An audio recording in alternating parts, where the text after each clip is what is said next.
before we start the show, first off, let me just go ahead and address the elephant in the room. I'm bald-headed. We'll talk about that later. I have a very special guest today. I'm not even going to do my intro like normal. We starting this off differently. First off, we got some Syracuse Orange alum in the motherfucking building.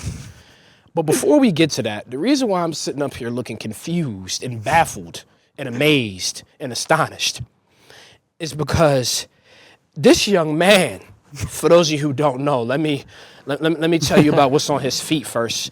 This young man sitting here was born in the year 2000, 2001? 2000. And has a pair of Nike Shox on that he bought 4 years ago. The significance behind this is the fact that this young man has on Shox and he got them 4 years ago. All of y'all are doing the runners now. Everybody's trying to grab Asics. Yeah. Everybody is trying to do all the runners. You know what I'm saying? Everybody's trying to do the runners now.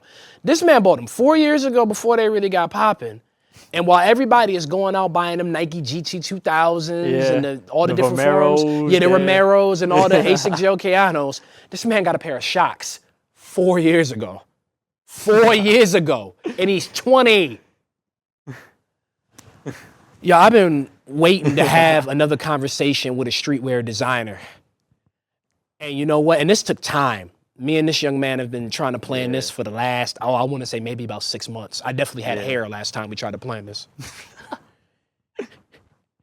And, you know, they say great things take time.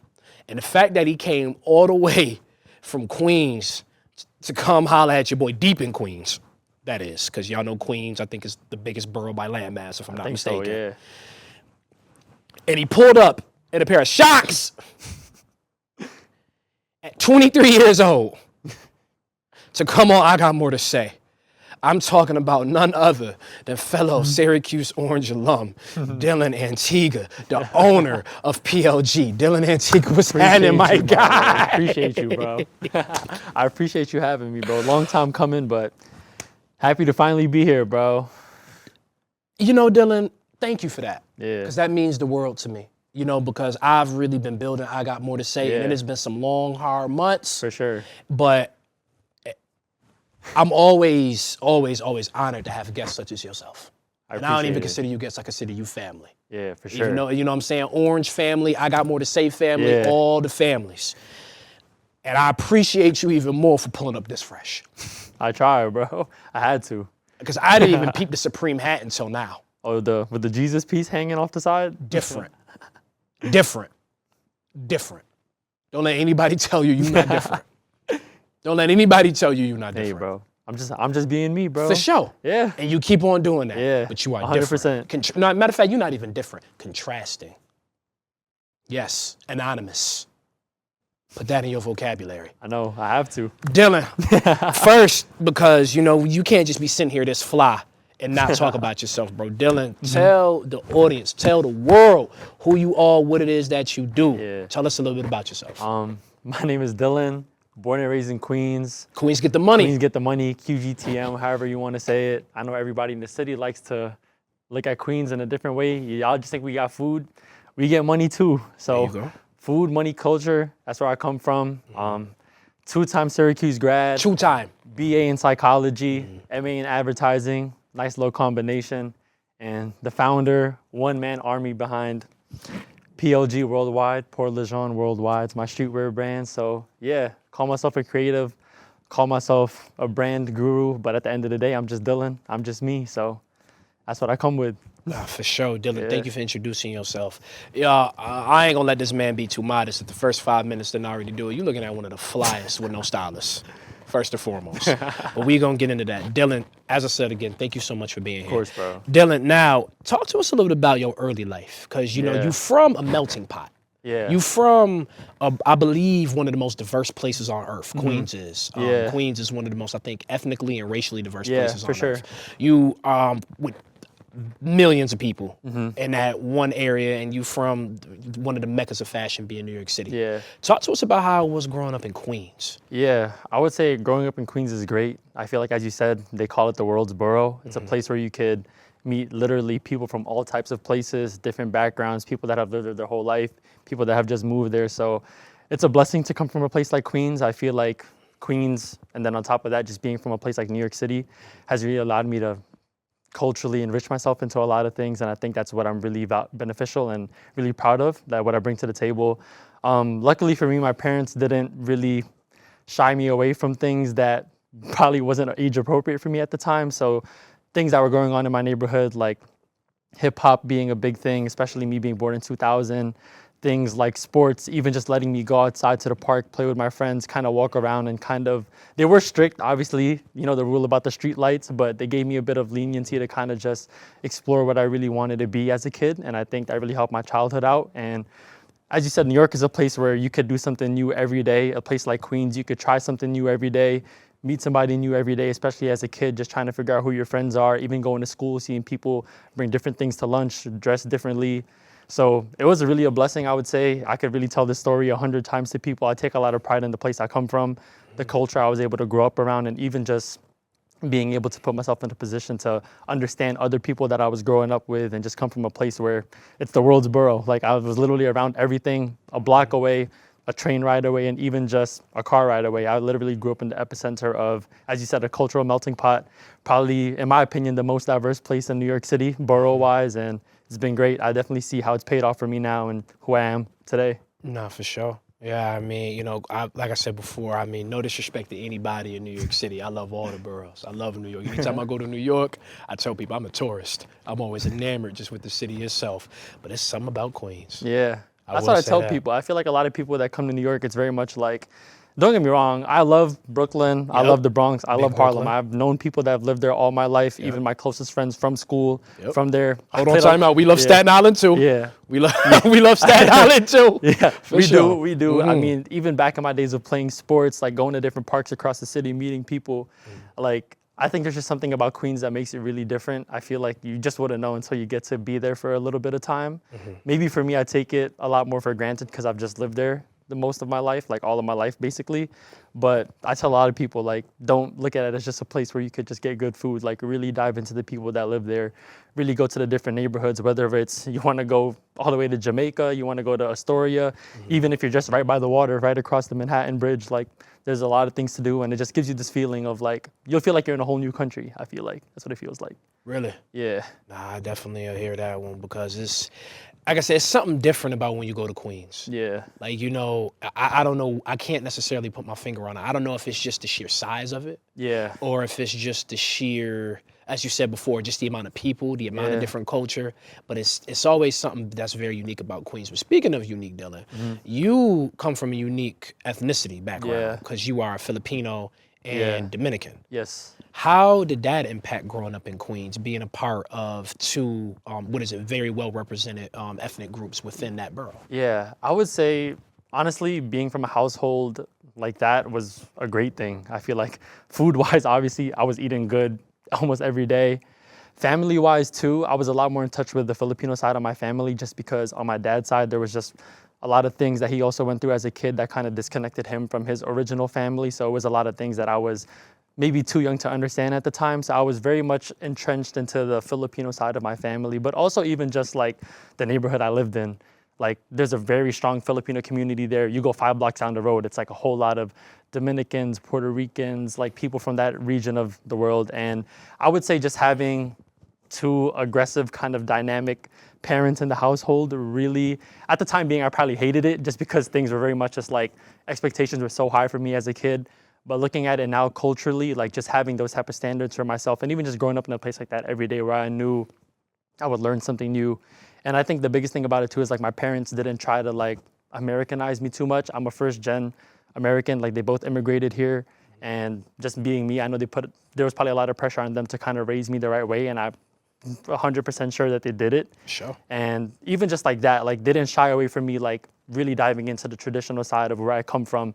Even like when I was 5 years old, bringing me to the Philippines for the first time, even just allowing me to kind of read up a bit about my family back there, getting to know people. And I think the big thing about it too is like my family, I'm an only child. My mom got sick. She couldn't have any more kids after me. Sure. But my cousins, I have a lot of cousins in the area and they're all mixed. So like I have a cousin that's like Filipina and Ghanaian. I have relatives that are like Filipino European. And then even if I want to dive into my dad's side, we even have other cousins that are like Dominican and Filipino, or they're mixed with other things. So I feel like my family at the time being was really, really open to me just getting a good understanding of like different types of people, especially within my family. And I think just looking at it now in the long run and being in the spaces I've been in, it's helped out because I'm able to understand these cultures, also not be afraid to try new things. And even just growing up in a household that was also strict on me, it's taught me a lot about self-discipline and kind of holding myself to the highest standards, even though it could drive you crazy at times just trying to be a perfectionist about everything. But it definitely has paid off just having that type of dynamic culturally and also just personally inside a household. Nah, for sure. Yeah. Nah, you know, I definitely second what you said. Mom and pops and everybody within that community did a great job because, as we established earlier, 2-time Syracuse University grad. Shout out all my orange men out there. Yeah. Dylan, the key thing you said, you said that mom and dad did not hide certain things that might not have been age appropriate from you. So, and you mentioned hip hop, which is, you know, of course, hip hop being black culture. This is what this is. What is it? What I got more to say. It's centered around. Now, with that being stated, tell us about, you know, when you started to dive into the culture and what were some of the things outside of hip hop that your parents allowed you to get acclimated with at a very young age? Yeah. This is just a very like vivid memory of mine. I think my first experience with hip hop, I was 3 or 4 years old listening to Get Rich or Die Trying. I remember in my parents' bedroom, my dad had the poster of 50 Cent with the gunshot, bullet through the glass. Yep. So the album cover. the album cover, yeah. So even just growing up like that, my mom used to tell me all the time when she was pregnant with me, she would listen to DMX. So even just hearing about their stories and everything when I was a little kid, like my mom and dad, they met at Tunnel. That was the famous hip hop nightclub in New York City where Jay-Z used to perform. It was kind of like a stomping grounds for hip hop back in the 90s in New York City. So even just, I guess it was just something that I just got passed through the bloodline, and even different types of rap albums. Obviously, my mom wasn't too big on me watching the music videos back in the day, for obvious reasons. We had some wild music videos. Especially at that time. Like, I'm not gonna be 3 looking at Superhead on a video, but like obviously, just them allowing me to listen to that type of music. Even the way my parents would dress me, like my dad would have me in like matching fitteds with the matching sports team jerseys. My parents would always keep me laced in like Jordan. So even not just music-wise, but fashion-wise and kind of the way they brought me around different spaces. My uncles, my aunts were all into the hip-hop space as well. So I'm really glad they didn't really kind of block me off from that stuff, even though I shouldn't have been listening to like Many Men or like Just a Little Bit, that type of stuff. I definitely should have been listening to that when I was 3, 4 years old. But looking at it now, I've definitely seen how it shaped my identity. Obviously, I'm somebody that loves hip hop culturally, not just music-wise, but from top to bottom. And yeah, even besides hip hop, like even them allowing me to watch things like And1 mixtape, Street Ball, even just watching different types of movies and things like that, even though I shouldn't have, it definitely paid off. I would say it's honestly probably the biggest blessing I think they've given me besides life. Just allowing me to come to a space like that and just grow up in a household that wasn't kind of trying to shy me away from a lot of things that, you know, I really wanted to get into, and it definitely has shaped my identity 100%. Nah, shout out mom and pops for sure, because you know they I heard this before. They say you either learn fast or you die young. You know? And I'm so glad that, you know, a lot of, you know, especially the era that our parents came from, that they allowed us to kind of, you know, gave us the world a little bit earlier than, you know, because survival for us is different. Yeah, for sure. Definitely. But you mentioned, hold on, bro, I gotta ask, you mentioned that pops used to dress you in the jerseys, bro. You ain't never had one of them football Jones, bro? No. Thank God.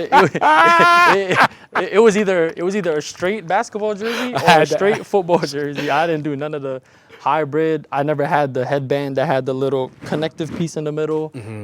Thank God. Never had it? Yeah. Wait, you said the hybrid with the connective? You know what I'm talking about, I know right? what you're talking about. The Ron Artest, Them Jamal headbands was Crawford. crazy. Yeah, so it was, yeah, thank God I never had none of that type of hybrid stuff in my closet, but, but I Pops was kept very you much fresh. head to toe matching, yeah. Okay, bet. I was about to say, bro, if you had that football jersey, bro, let us know, bro.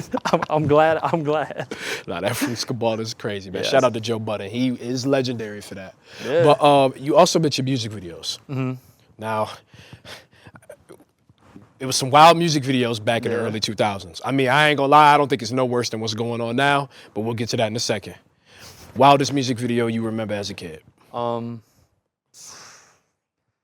Wildest music video. Wildest, yeah. Shoot. Or just the most kind of like the one that stood out the most. We'll go with that. I think the one that stood out to me the most, Can I give you two? Yeah, I'm gonna give you two. So Okay. yeah. I think as a little kid, just like cinematography-wise, the Jesus Walks music video. Okay. Because it's hype. That's Hype Williams, like, of Yeah. course. But I think like most like eye-opening, probably the Candy Shop music video. Okay. So obviously like 50 Cent pulls up in like the F-50, goes into the little like Harry Potter looking space, and it's just like a whole bunch of girls. Yep. And like obviously like barely naked. Yep. Lollipops, everything. And obviously like that song came out when I was maybe like 5 or 6 years old. Yep. Because And that I was off the remember- Massacre. Yeah, off the Massacre. I remember seeing it on 106 in Park. So that's probably the one that sticks to me the most, I feel like. For sure. Okay, I got two for you because I Okay. said Wildest. Yeah. Number one, and they both from the same artist. Number one, Hot in Here by Nelly. Okay, that one is a crazy one. If you're a kid, that's a really crazy music video. Yo, bro, I ain't gonna lie to you. Yeah. I want to start a class action lawsuit against Nelly and I want to sue him because Nelly, why did you lie to us? The Hot in Here music video, I thought that's what we could expect at clubs as kids. That's true. Then you get older, you actually able to go in there, and it Yeah. was nothing like that. That's true. Nelly, what you did to the youth, people my age, yes, anywhere between the ages of 21 to 27, Nelly, that was wrong. Yeah. Yes. Definitely. The Yeah. water came on, people were still partying. It was like all blue lit inside the club. Yeah. Yeah, that was, yeah. Nelly, you was wrong for that, bro. He was dead ass wrong for that. And you said the second one is also from Nelly? Second one is also from Nelly. Tip drill. Yeah. Oh, yeah. That one is, yeah. Nelly, you know you went too far with that Yeah. one, bro. Tip drill. Yes, even though it was on MTV Uncensored, Nelly, you know good and Yeah. damn well you went too far. Tip drill was wild. Yeah. I never forget it. I didn't grow up with cable. You know what I'm saying? Yeah. We struggled a little bit. Cable was a luxury. Mm-hmm. But I never forget my grandmother had cable. I never forget going to my granny house, staying up late. Now my grandma used to stay up like 1, 2, 3 in the morning. For whatever reason, this night she went to bed at like 11. Yeah. I'm still up. All the adult stuff come on TV All after the 10 adult o'clock. stuff come on TV, Safe Harbor hours. Yeah. Man, I was scrolling. MTV was my favorite. We Yeah. love music. Yeah. I was scrolling through, and I kid you not, literally when I got to MTV, it was a tip drill video, and it was 2 seconds before the credit card swipe. Yeah. You know what I'm talking about. I know exactly what you're talking about. That was you know crazy. what I'm talking about. And that was crazy. Nelly and the St. Lunatics, y'all are forever legendary for that, but y'all know y'all took that 10 steps too far. But anyways, Dylan, back to you. My fault, bro. I had to add. I'm not gonna lie, the credit card swipe itself makes that video like wild. Was wild. And Yeah. all you new hip hop artists that do all this wild stuff in these music videos, pay homage to Nelly. Yeah. He had to crawl so y'all could sprint. Don't forget that. Yeah. So you said, as a kid, you growing up in this huge melting pot culturally. Yeah. You from, like I said, being Filipino and being Dominican. You just all into hip hop. Your parents met at Tunnel, a hip hop venue. So it's in you, it's not on you. Yeah. So, hip hop is like what they call it 4 pillars. You got your DJing, you got your arts and your fashion, you got your dancing, you got your MCing. Yeah. Now, you do this fly shit for Yeah. people on the camera who can't tell. You know what I'm saying? Dylan does this fly shit each and every day. Yeah. Each and every day. No days off. No days off. I never, ever heard nobody say Dylan ever pulled up in a bad fit. People said that about me a few times in my day. Never heard that about Dylan Antigua. So Dylan, what was the inspiration for you to get into essentially what you took to most, from my point of view, which is fashion? Yeah. I feel like just where I grew up at, like even beyond hip hop, New York is already one of those fashion capitals of the world, and in my opinion, it's the best one. I mean, I'm from there. You might think I'm biased, but I think it is. I feel like just the way hip hop kind of also trickled down into a lot of the things that I liked in life, whether it was like basketball or even just the neighborhood I grew up in, I would kind of see how a lot of people I kind of idolized as a young kid, whether it was like Allen Iverson or even like LeBron in the early days when he was fresh out of high school, like my dad taking me to places like Rucker and things like that. So just kind of seeing the way the people looked in the spaces I felt safe as a kid, I think really inspired my love for fashion, especially within the hip hop realm. Even looking at it now, like the way people dressed back then and looking back at it now, I think it's like, that's how I used to dress when I was a little kid, and it's coming back around now. But just being able to be, as I said, feel safe in those type of spaces and just know those were the people I wanted to be around. These are the people I look up to. These are the people I want to aspire to be like when I grow up. And I think just me kind of, I think it's all just a source of inspiration, just like walking around the street, even going to Foot Action, seeing billboards with people dressed in a certain way. And just obviously, I think it's really just cultural exposure for me, which I think has kind of driven me to that. And I think, at least for me, like, I've tried to make music before. I mean, I would like to think I'm pretty good, but it never was the lane I wanted to go down. I think you're dope. Huh? I think you're dope. I appreciate it, bro. But I always knew fashion was kind of my first way of showing people who I was. And I always knew, like, I wanted to incorporate a lot of the things that I loved as a kid, or even I still love now to this day, into the, I guess, the image people would get of me at a first glance. And I think that's why I really just took on fashion kind of being like my way of expressing my love for the culture and just for the game in general. For sure. Yeah. Something that's interesting about you is that I oftentimes ask people their fashion influences, and it's almost always entertainers, but not from the sports landscape. But I remember when I talked to you not too long ago, you told me a lot of basketball players. It was a lot of AI, Fab Five. I think you might have mentioned KG.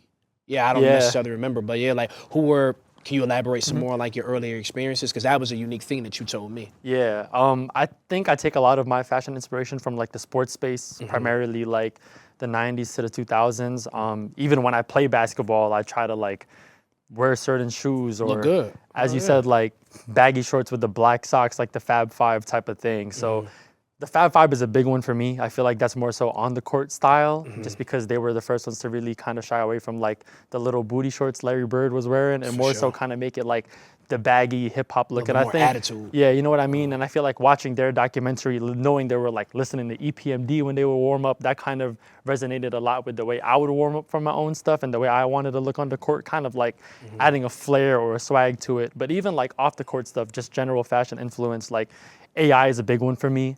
I feel like a lot of people like to kind of discredit AI, especially just because of, everything, the way his career played out, and then obviously like the Jules stuff. Yeah. That, we're not really gonna get into that. Care what nobody say. AI was I as a rapper. Yeah. Somebody used to go out there and average 30 a game. AI was I as a rapper. Please continue. So like obviously like he's one of those people that obviously has like a 50-50 perception in the public, but for me he's probably in the basketball space maybe my biggest inspiration. Facts. Even like hip hop wise, like dressing, even like the way he had his tattoos, things like that. So I think that's kind of something I really took on.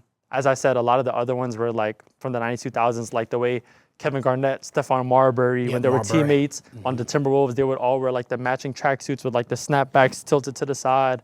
And even looking at the basketball space now, like people like Shai Gilgeous-Alexander on the Thunder, like their team is like really crazy when it comes to their fashion stuff. And like a lot of the stuff they wear might not really be my speed, but even just knowing like they're kind of taking on that, like, I'm not just an athlete, I'm also like a fashion person. And I think that's kind of something big that draws me to a lot of athletes. Like if you're able to do it on the court, because obviously the way you play the game is one way, and that's even a style in itself. For sure. But if you're able to translate that off the court, then like, I'm sold on being a fan of yours. And I think that's why I'm really drawn to like the AIs, the Fab Fives, a lot of like, I would say the New York City kind of East Coast point guards from like the early 2000s that would like come to the game wearing a Rockefeller chain and like hoop with the earrings on, things like that. So I think it really just comes down to like, if you're able to translate the way you are on the court, if I'm already a fan of you as a player and you're able to win me over with the way you dress and kind of influence the way I want to dress, then it's like, that's it. Yeah, for sure.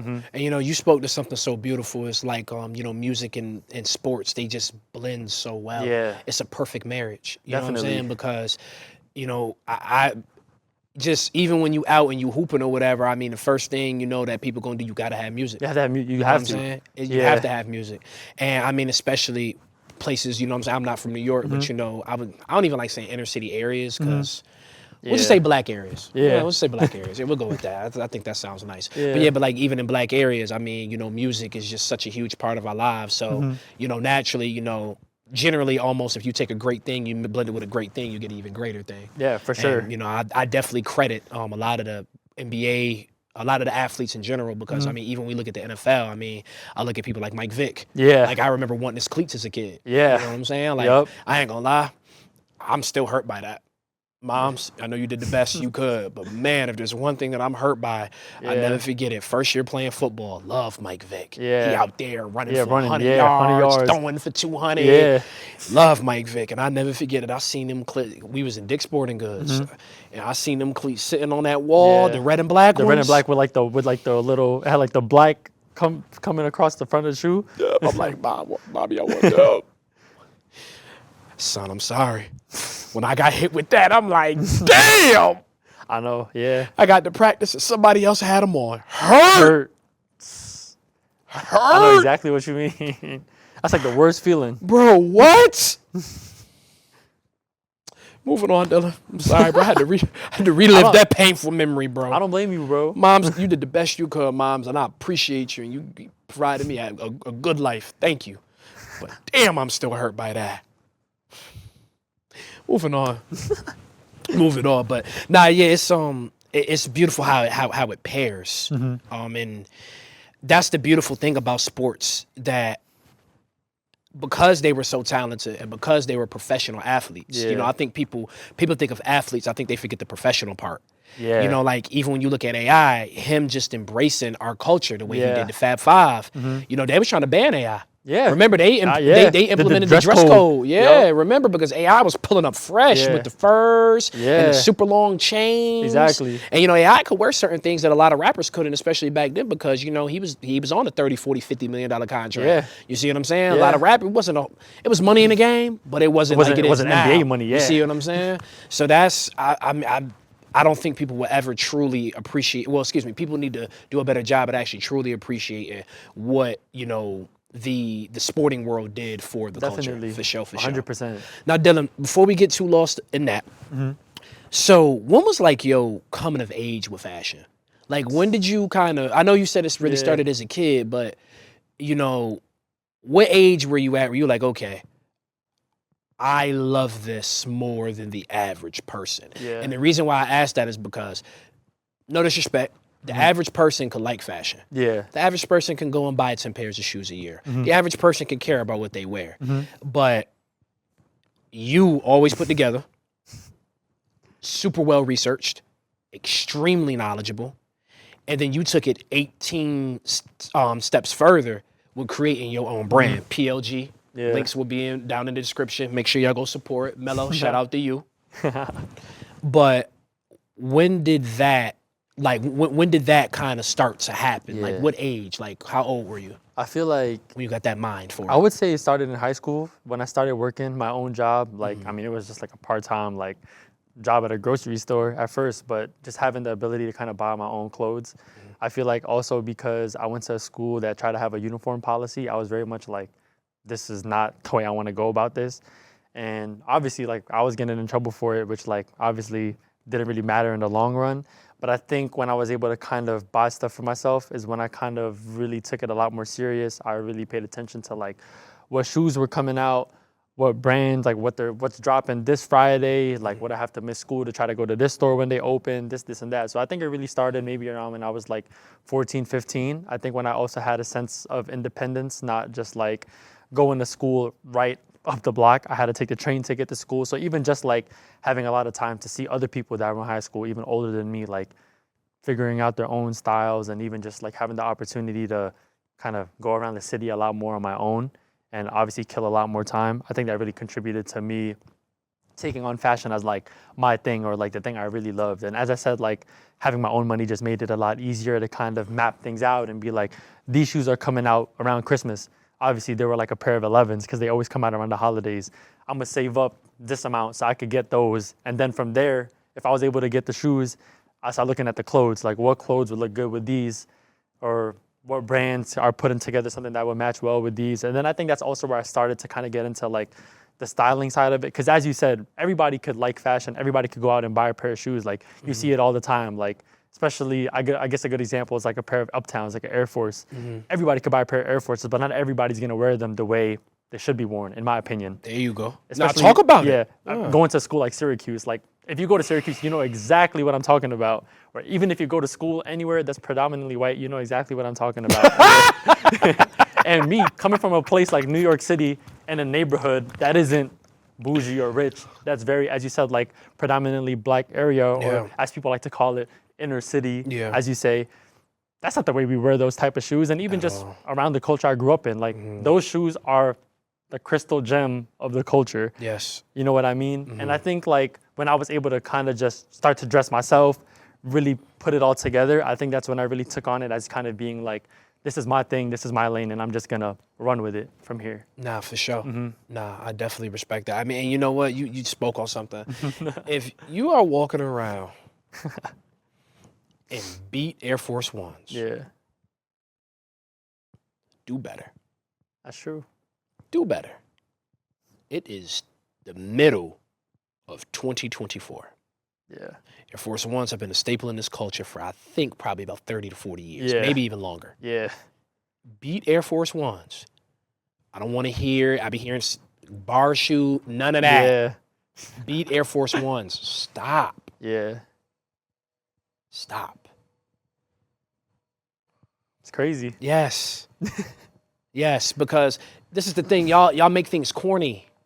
Y'all make things very corny. Because before, we used to be able to get fresh with a pair of Air Force Ones. It Yeah. used to be, what was Air Force One? $60. Yeah, like 60, 65. When we was kids. Yeah, Then, when they came back out and they really start popping off about 3 or 4 years ago, they was 90. 90, and then now They 110 for 110, 115. 115. Y'all made it corny. Yeah, So at least if you're going to make it corny, at least respect it. As you said, a gem within the culture. yeah. Let me ask you something. What's your favorite Air Force One? Damn. I know I that's think- hard. To be honest, my favorite Air Force One, Mm-hmm. shoot, that's a hard question. Yep. That's a really, really hard I'll tell you question. what. I give you 3. Okay, I give you 3. first one Yep. is the '06 Halloween pair that's split, half orange, half black, with the skeleton on the side. Whoa. That's a really good Okay. one, because my dad used to have those when I was younger. Uh-huh. 2, it's an unreleased pair. It's the Chamber of Fear LeBron Air Force One collab. Never seen that. Yeah, I think it came out when they were dropping the LeBron 2s. Mm-hmm. It was like the shoe he wore in the commercial. It's like red, yellow, and black. And I Mm-hmm. think the Nike swoosh is like translucent or something like that. And then the third one, I think just because I'm a really big basketball person, my third one is the mid white and orange that Kobe wore when he played at the Rucker.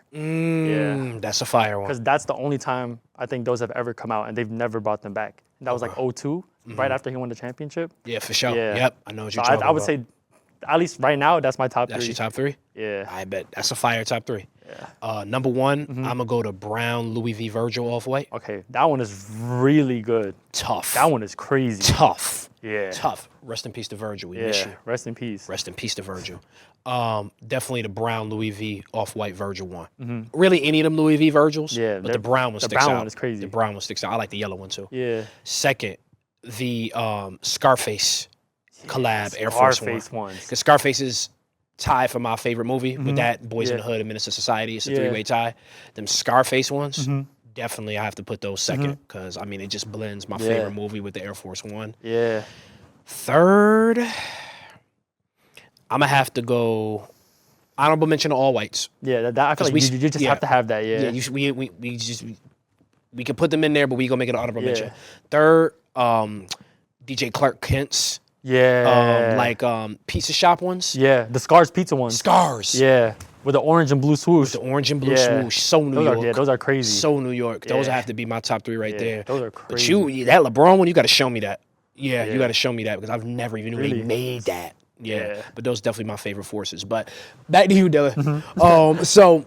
So you said around high school, that's when you really start putting the stuff together. Like, Yeah. okay, now I'm about to start paying attention. I got love for this. You know, Yeah. around high school was my time for that too. Mm-hmm. When I was in like 9th grade. Yeah. Because my mom pretty much when I was young, like, look, like I rock with you on the clothes or whatever, but you gotta kind of buy your own sneakers, like you and your pops, like that's on y'all or whatever. And actually, and I'm glad my mama did that because that brought me and my dad closer shoe shopping. Yeah. You know what I'm saying? I can say the same thing. Yeah, me and my dad kind of had it rough, you know what I'm saying, up until about recently. You know what I'm saying? It had its time. So, that definitely is what made us closer, I would say. Yeah. That is one of the things, but that's besides the point. But I remember when I used to have to go to high school, I never really was taught how to dress. You know what I'm saying? Like, and I grew up upstate Georgia. No disrespect to anybody in Georgia, whatever, but I ain't really come from fashion meccas, and it wasn't really something so I kind of got into it kind of late. You know what I'm saying? Like, you know, as far as like appearance and stuff like that, I'll be honest, I got into it late. So I used to have to start buying like my own stuff. So I used to be like, man, like I just buy shoes. You know what I'm saying? Because it's something about what's on your feet. You know, like I cared about my clothes. But it's like, man, if you get the shoes right, you kind of halfway there in a way. And I remember that's how I feel about it. I remember like when I was coming up, like some of my early sneaker memories. I don't like doing what other people do, you know. So and then also too, you know, I'd be real, I couldn't afford Jordans. You know what I'm saying? Because Jordans and foams was real popping when I was like 13. Because I was 13 in 2013. What, like 200 plus 200 a pop? plus a pop. Yeah, like, so that's just not reasonable. Exactly. So I would go and I buy SBs. I had SB Dunks. 100, 110. See what I'm saying? Don't nobody else in the school got these. You know, I got clowned a few times. I ain't gonna lie. Looking back on it, y'all can either you know what. Cause look at it now. Yeah, look at it now. I was ahead of my time. See, and that's another thing. That's why you got to do you. And to hell, if you wear football jerseys, wear that football jersey. You might be a little bit dangerous, but you wear that football jersey. You'll never know. Yeah, you see what I'm saying? You see, you never know. You never know. That's why you got to do you and do you unapologetically. But anyways, I remember I get like the SBs. I was into like a lot of the 90s, like the Bo Jacksons. Like the Air Trainers. I was into like a lot of those. The Andre Agassi's, the Air Tech Challenge 2s. The High Tech Challenge 2s. Ooh, high tech, thank you. The white with the infrared. Yes. You see what I'm saying? I was into all that. So Jerry Seinfeld, he was another one. He come through with a kick game. The Force 180s. Like they had like the David Robinson pack, the Charles Barkley pack. I remember. All of that. I think there was another player too. So those was like more the shoes that I was wearing at that time. You know what I'm saying? Because like I said before, nobody else really knew about it. And I could afford it. True. So those was like some of my early sneaker memories. So like what was like when you got into like your thing for fashion, what was your like kind of like early like shoe memories? We'll start with shoes. I would say the first shoe I ever lined up for, I skipped school in 7th grade. Wow. To go line up for the Bread 11s. Ooh, okay. I remember. But but obviously like, that was like Christmas money at the time, so I had it. But I would say the first shoe I ever lined up for was a pair of LeBron 9s. LeBron 9 Chinas. They were blue and orange. I remember those. And I remember I lined up outside Nike Town on 5th, when it used to be right next to Tiffany on 57th Street and 5th Avenue at 5 a.m. in the morning. And that was like the first shoe I really put my own money to. And I think LeBron's at the time were like 120, 130. So like, obviously it's not what it is now. 209. But at the time being, that was like, I think that was a shoe that really kind of broke me through the door in terms of like the sneaker game. And then from there, I was just like lining up for a lot of shoes. But my really early shoe memory are all like Nike basketball. So like KD 4s, Kobe 6s, Kobe 7s, LeBron 8s, 9s. Just because at the time being, it was also a lot more accessible. KDs back then were like $90, $100. Kobe's were like 120 and LeBron's were like 130. I mean, obviously that's still great times. Great times. And that, like, as a 13, 14-year-old, that's obviously a lot of money. For sure. But like, it's a lot more better than paying $240 for a pair of foams. And don't get me wrong, like I wanted all the foams, all the Jordans, but I just knew that just wasn't in my reach or wasn't in my means. And I think the biggest thing about me even now is like, I'm not gonna go out of my way to break my wallet just to buy something. Like I'm very big on like making sure it's reasonable and especially like if it's worth it. But at the time being like $90, like that $90 felt like $1 million to me that if I was able to go to Nike and buy these shoes. And like obviously at the time being Nike basketball was huge.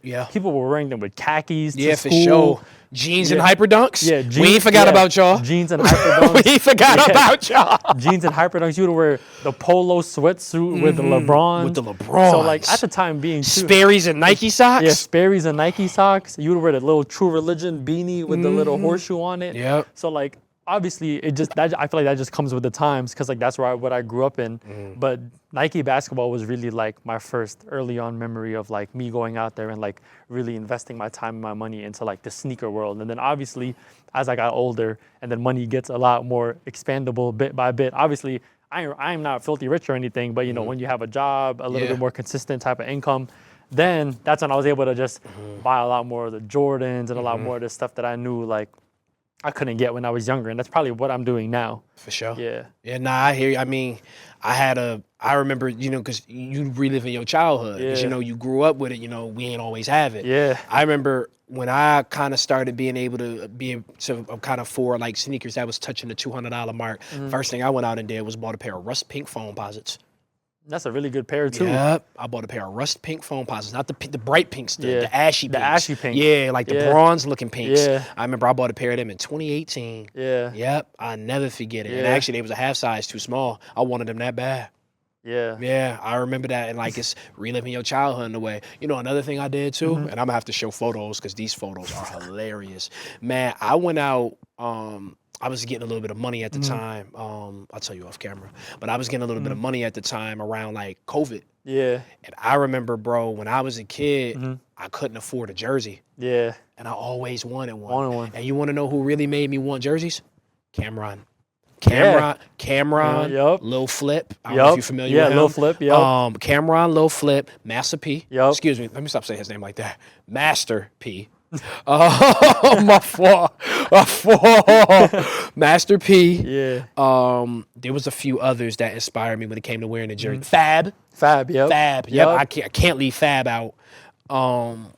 There's another one I know I'm about to be tight that I can't remember his name. But yes, Cameron, Master P, Little Flip, Cameron, Master P, Little Flip, and Fabulous. Those was like the four off the top of my head that really inspired me to wear jerseys. Yo, 2019, 2020, I was Mitchell & Ness's best customer. Oh my God. I was too. I was buying everything, bro. And I was putting jerseys on. And then what I would go and do is I would go and find the sneakers to match the jersey. Now, I'm going to tell you what I did. And I'm going to put a photo up during this time. And y'all pardon me for this photo that you are going to be seeing. But wow, this photo is man, growth and maturity is a beautiful thing. But I had you remember the Pistons uniform that was teal? The one with the horse on it, right? Yes. The Grand Hill. Yeah. Yep. I had That's probably the best jersey. I still got it at the house. I had that, pair of jeans. I had to wear a T-shirt underneath it because I was kind of fat. I had stretch marks. But that's besides the point. And in 2020, the Bubba Chuck questions came out. The gray ones? The gray ones. Yeah. Yep. It matched it perfectly. You couldn't tell me, pardon my language, you couldn't tell me I wasn't the flyest nigga with that shit on, bro. Nah, yeah. You couldn't tell me. When I did that, I thought I was the freshest in the world. I thought I was Virgil. I looked in the mirror, I thought I seen Virgil looking right back at me. I ain't even gonna lie to you, bro. I thought that I was the flyest in the world. Yeah, but I'm not gonna lie though, like, I think the thing about that is like, because as a kid, you really wanted to dress that way. And just for you to like be able to do it now, even like around the same time, I had worked at the NBA store as a part-time, and we obviously had a Mitchell & Ness section. So what I used to do was, the shorts, like all the hardwood classic shorts? Yes. I bought the Raptors ones with the dinosaur, the Grizzlies ones. I bought the black Sixers ones, everything. Nah, you had some fire. Yeah, I still have them to this day because I had 40% off at the time. Oh, so you was copping. The shorts was what, $90? I was paying like 40, 45, 50 bucks for it. So I was buying all of them. And what I would do is I would find the shoes to go with it. So like I had the black Sixer shorts. I found the Answer 4s, the step over ones, the white and black ones with the zipper. So I would wear them to work. That's crazy. And then for the Toronto ones, I bought a pair of Raptor 7s to go with the Toronto ones. So that I was like, I think that's also where my like love for like putting things together also came about too, because that was like right around COVID. So I was already 19, 20. But even then, just like having the opportunity to like put stuff together color-wise and just match it. And also, as you said, like relive your childhood, get those clothes you wanted, dress like the players you used to look up to. You know what I mean? So like even now, like I'm still a big jersey person. For sure. I'm like really getting into like getting football jerseys now, like as you speak, like. But just football. Yeah, yeah. Not football, not the hybrid football ball. Nah, just football. So like even now, like I hear you. I'll go like Mitchell & Ness. I'll go to like vintage stores, try to find. I'm very picky about the jerseys though. Like I'm looking for the purple Randy Moss Vikings jersey for a good price, because Mitchell & Ness never puts it out. And they rarely ever put out the Chris Carter. I take the Chris Carter. I take the Chris Carter one too, because what I want to do is you know how Randy Moss used to have the Concord turf cleats? Yes. Because I have a pair of Concord. The black and white Concord. So I'm trying to put that together. So now I'm also getting back into the jersey space. Yeah, with like a pair of like jorts and like a bandana. Yeah, with the Concords. Yeah. Yeah. That's crazy. Yeah. You really fly, bro. You really fly, bro. What? Like I see your vision. But like the thing don't give away too much game, though, bro. See, but I'll give one last piece of advice. Like the thing about when I look for jerseys, obviously I know Mitchell and Ness is there, but what I want to do is I try to look for the starter ones. Oh, yes. Because you'll get it for a lot better. The OGs ones. Cheap. Yeah. You'll get it for a lot better price, and the fit of it will be a lot more of what you want it to be. So that's just my tip for everybody. Nah, that's a fact. Don't nobody go out and try to replicate that before he get on the gram with it. Y'all heard? Yeah, because that's crazy. The Randy with the... Because he used to wear the black bandana under the helmet, so...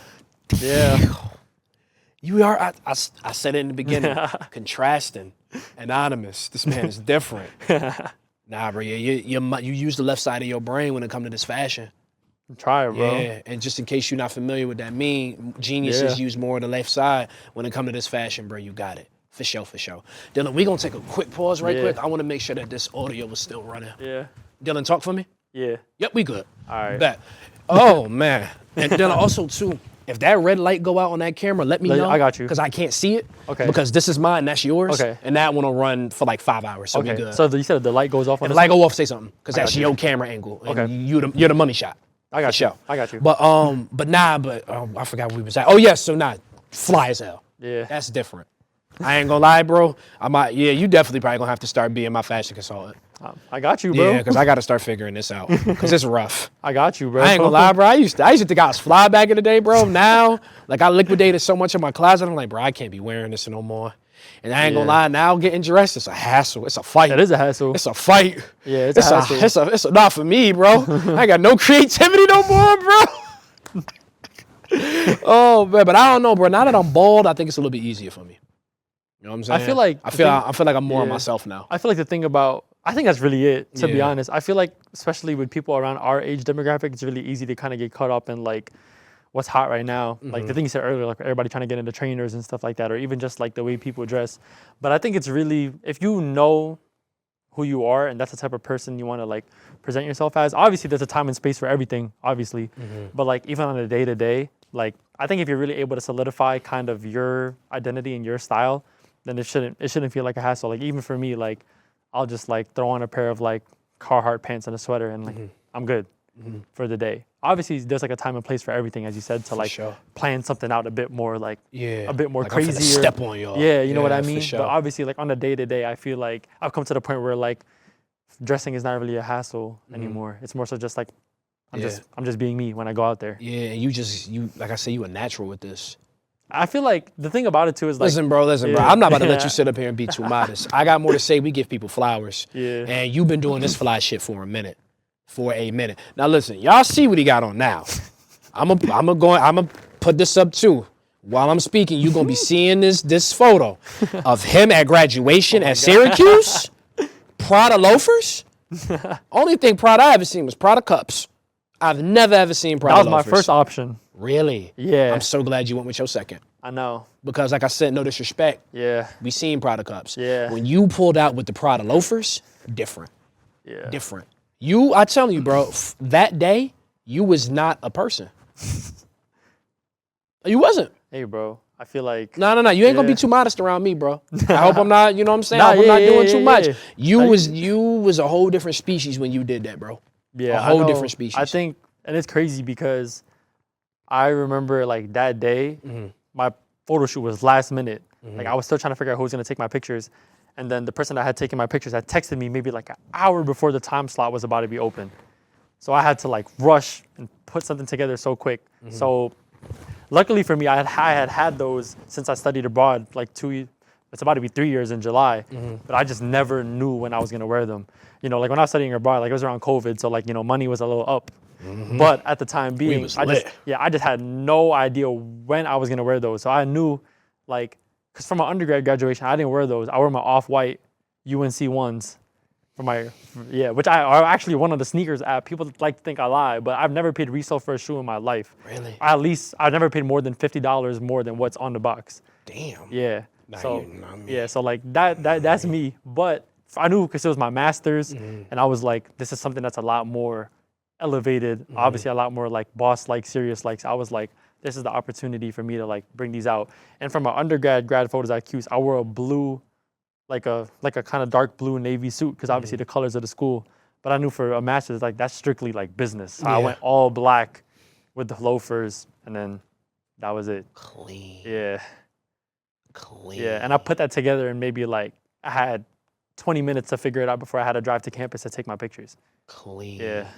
I'm not even gonna lie to you. Wait, you figured it out 20 minutes before? Yeah, because I remember the person had only told me an hour ago that somebody backed out of a photo shoot, and they were like, So you had to put your fit together like that? yeah. See, that's what I'm saying, bro. Most Yeah. people spend weeks, if not a months, Planning, putting together. mapping your grad fit yeah, out. their grad fit. You Yeah. did it in 20 minutes? Yeah. See, That wasn't even my original outfit. What? Yeah, because I at the time, I just, obviously, you know how it was in U-House. You just had no time to breathe. At all. So I wasn't even thinking about it Especially until, when you hustling. Yeah, so I had no idea to think about it until maybe like a week, 2, 3 weeks before graduation. But then even then I was like, okay, this is enough time. But when my photo session got bumped up super early, I was like, Damn. yeah. I gotta make it happen. You Yeah. just did it like that. Yeah. See, y'all, this is the difference between it being in you and being on you. This fashion shit is in this young man. Respectfully. 20 minutes off of a phone call. Figured it out like that. It was flyer than most people will ever be. My man, Dylan Antigua. Now, Dylan, so we get through high school. Yeah. So we working, we really Yeah. starting to figure it out. We like, okay, this fashion. Now, were you the flyest in your high school? You could be honest.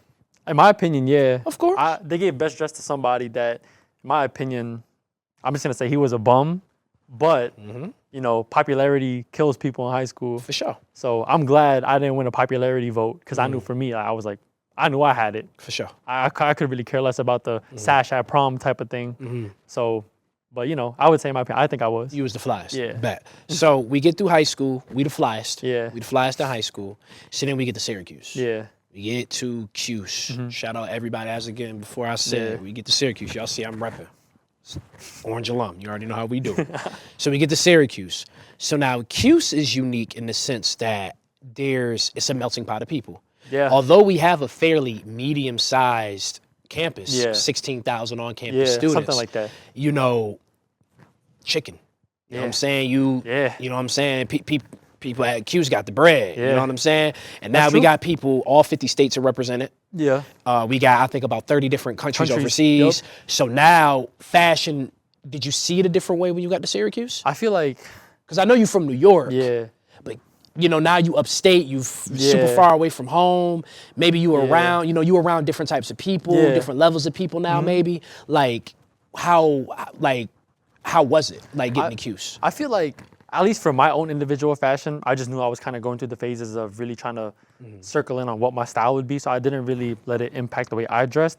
But I realized the different levels of fashion when I got to Syracuse, like especially amongst different groups of people, what they consider fly, what they consider, like a bummy outfit, or what they just consider a day-to-day thing. I mean, I'm sure you saw it there with all the international students, especially the ones that came from like Japan and Korea, where the fashion is really, really a big thing in their culture. I seen Yeah. designer that I didn't even see rappers in. Yeah, see? Yeah, I was like, what the Yeah, hell? it would be like, I think I was like going to school in sweatpants.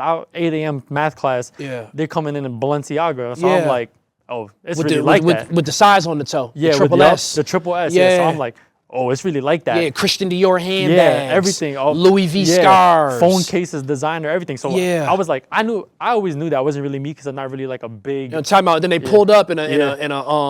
AMG. AMG or like a Yeah. or 911 turbo. Yeah, for all sure. types of stuff. Or I seen an LS 500, man. Yeah. See, so like even that type of stuff, I was like, okay, so that's fashion for that type group of people. Then obviously you look at like the other sides of Syracuse, there's people that don't even really care about it, like the Beat Air Force sweatpants committee, which like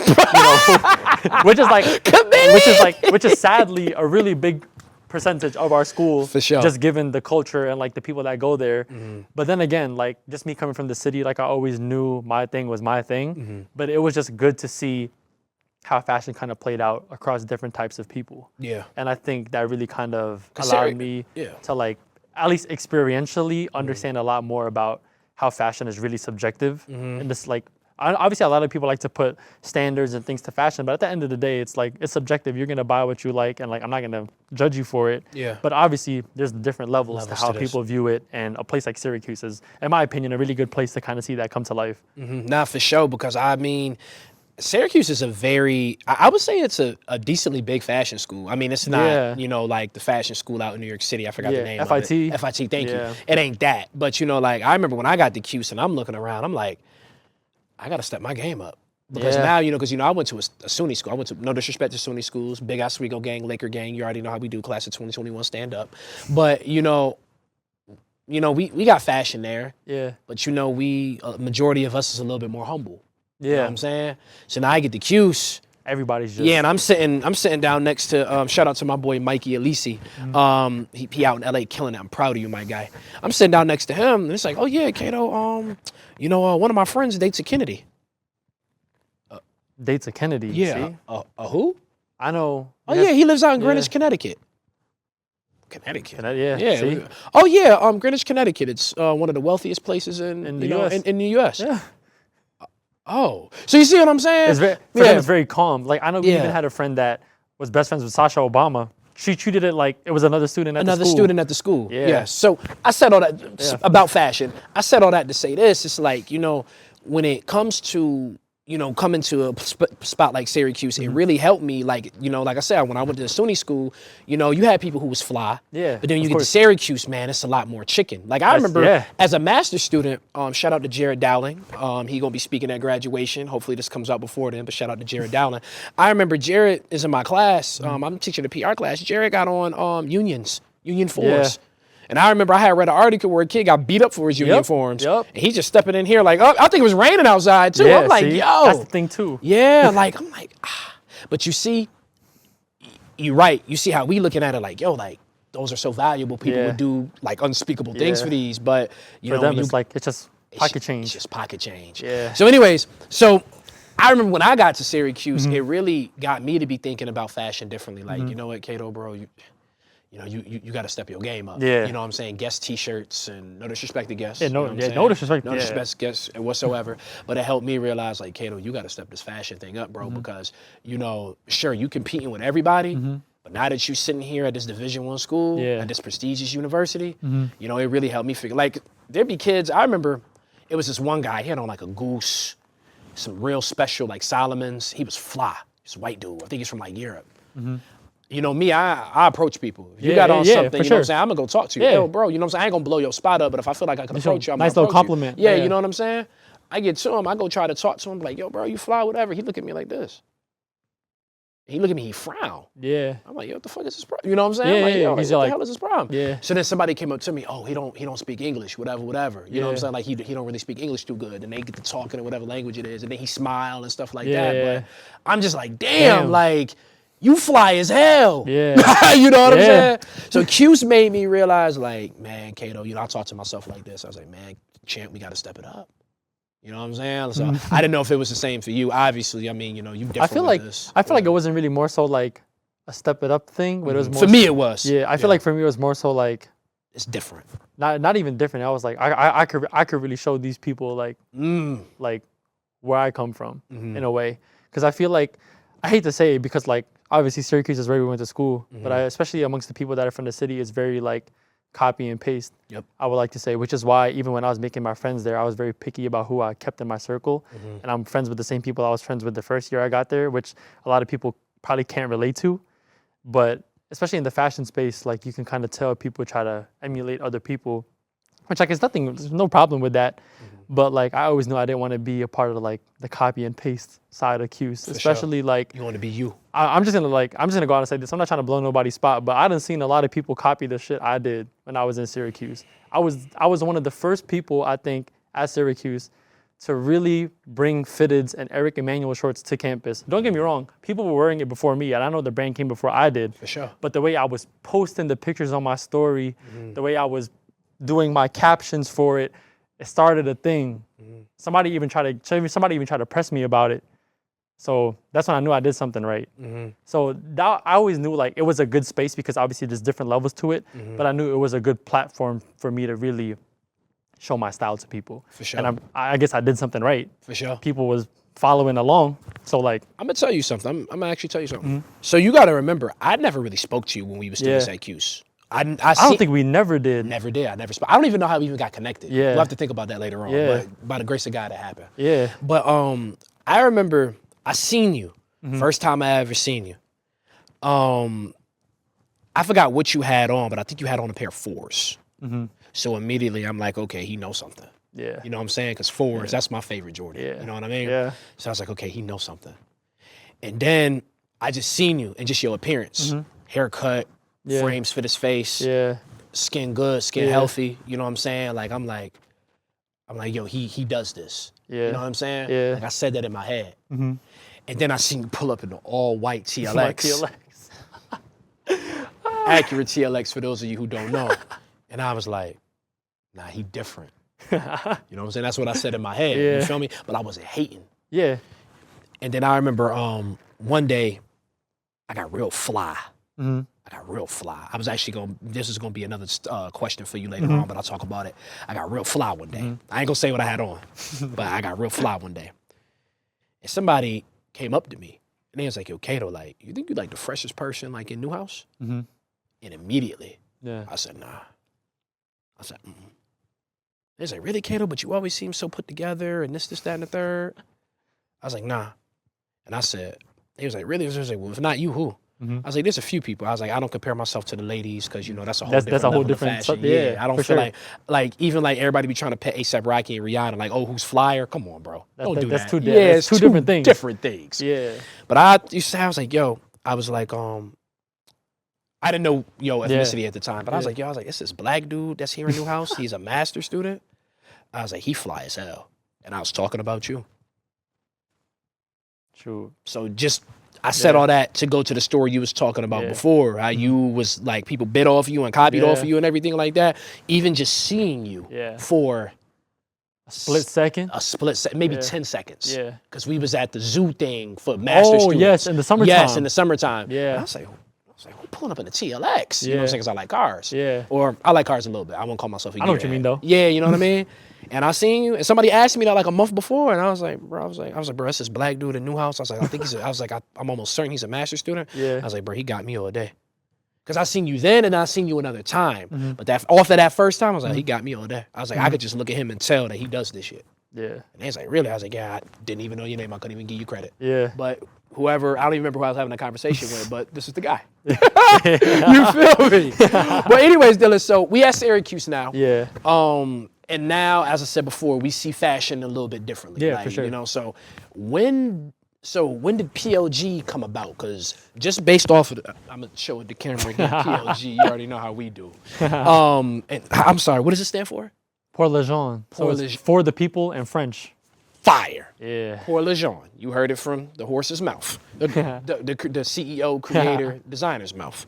So when did PLG come about? Was it in Syracuse or was it before? Well, me wanting to start a clothing brand had come before. Yep. I feel like just growing up and obviously, as you said, not really having the money and the means all the time to kind of get what you want, I wanted to kind of create something that could speak to that audience of people that were growing up and kind of going through the same, I guess, feelings and experiences that I was growing up in, or even like having to line up beside the store and then when you get to the door, sold out. And I always knew like that was something I was really passionate about and kind of wanted to find a way to change even in the smallest amount. So I always knew I wanted to start a clothing brand, obviously streetwear based just because that's like the style I'm into and kind of what I grew up around. But I never had a name for it. I never had a branding idea for it.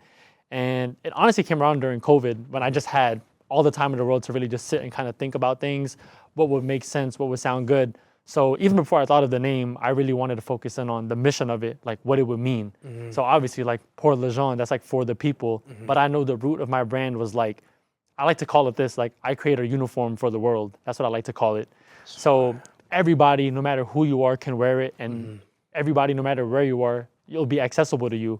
But I was like, I can't just name it for the people. That sounds American as hell. Yeah. Like that's gonna have like a patriotic ring to it. And obviously that's not the audience I'm trying to attract. Exactly. But even just knowing my knowledge of fashion, New York, Paris, those are places that are meccas of fashion. And then me coming from a place like Queens, the world's borough, I wanted to circle it in on making it a worldwide mission that could resonate no matter where you're from. And I just knew Paris being a fashion capital would be a good way to kind of put a twist on the mission behind my name. And marketing wise too, it would pull people in because it's not English. People are gonna be like, what does it mean? And then from there, it gives me the opportunity and platform to tell somebody what it means and then hopefully make them wanna buy something from me. So it wasn't even really not just like a cultural pull, but it was also a marketing thing too, because I knew having it in a language that wasn't English, one, it didn't take nothing away from the mission and what I wanted it to be, but two, it would give me an opportunity for people to actually hear the story behind why I named it that. So that's how the name came up. And then from there, it was very much like, all right, I have a name, I have a mission, and I have an idea. How am I going to like bring this whole thing to life? So obviously during COVID, I had a lot of time to really just like think about it. As I said before, you know, the money was good.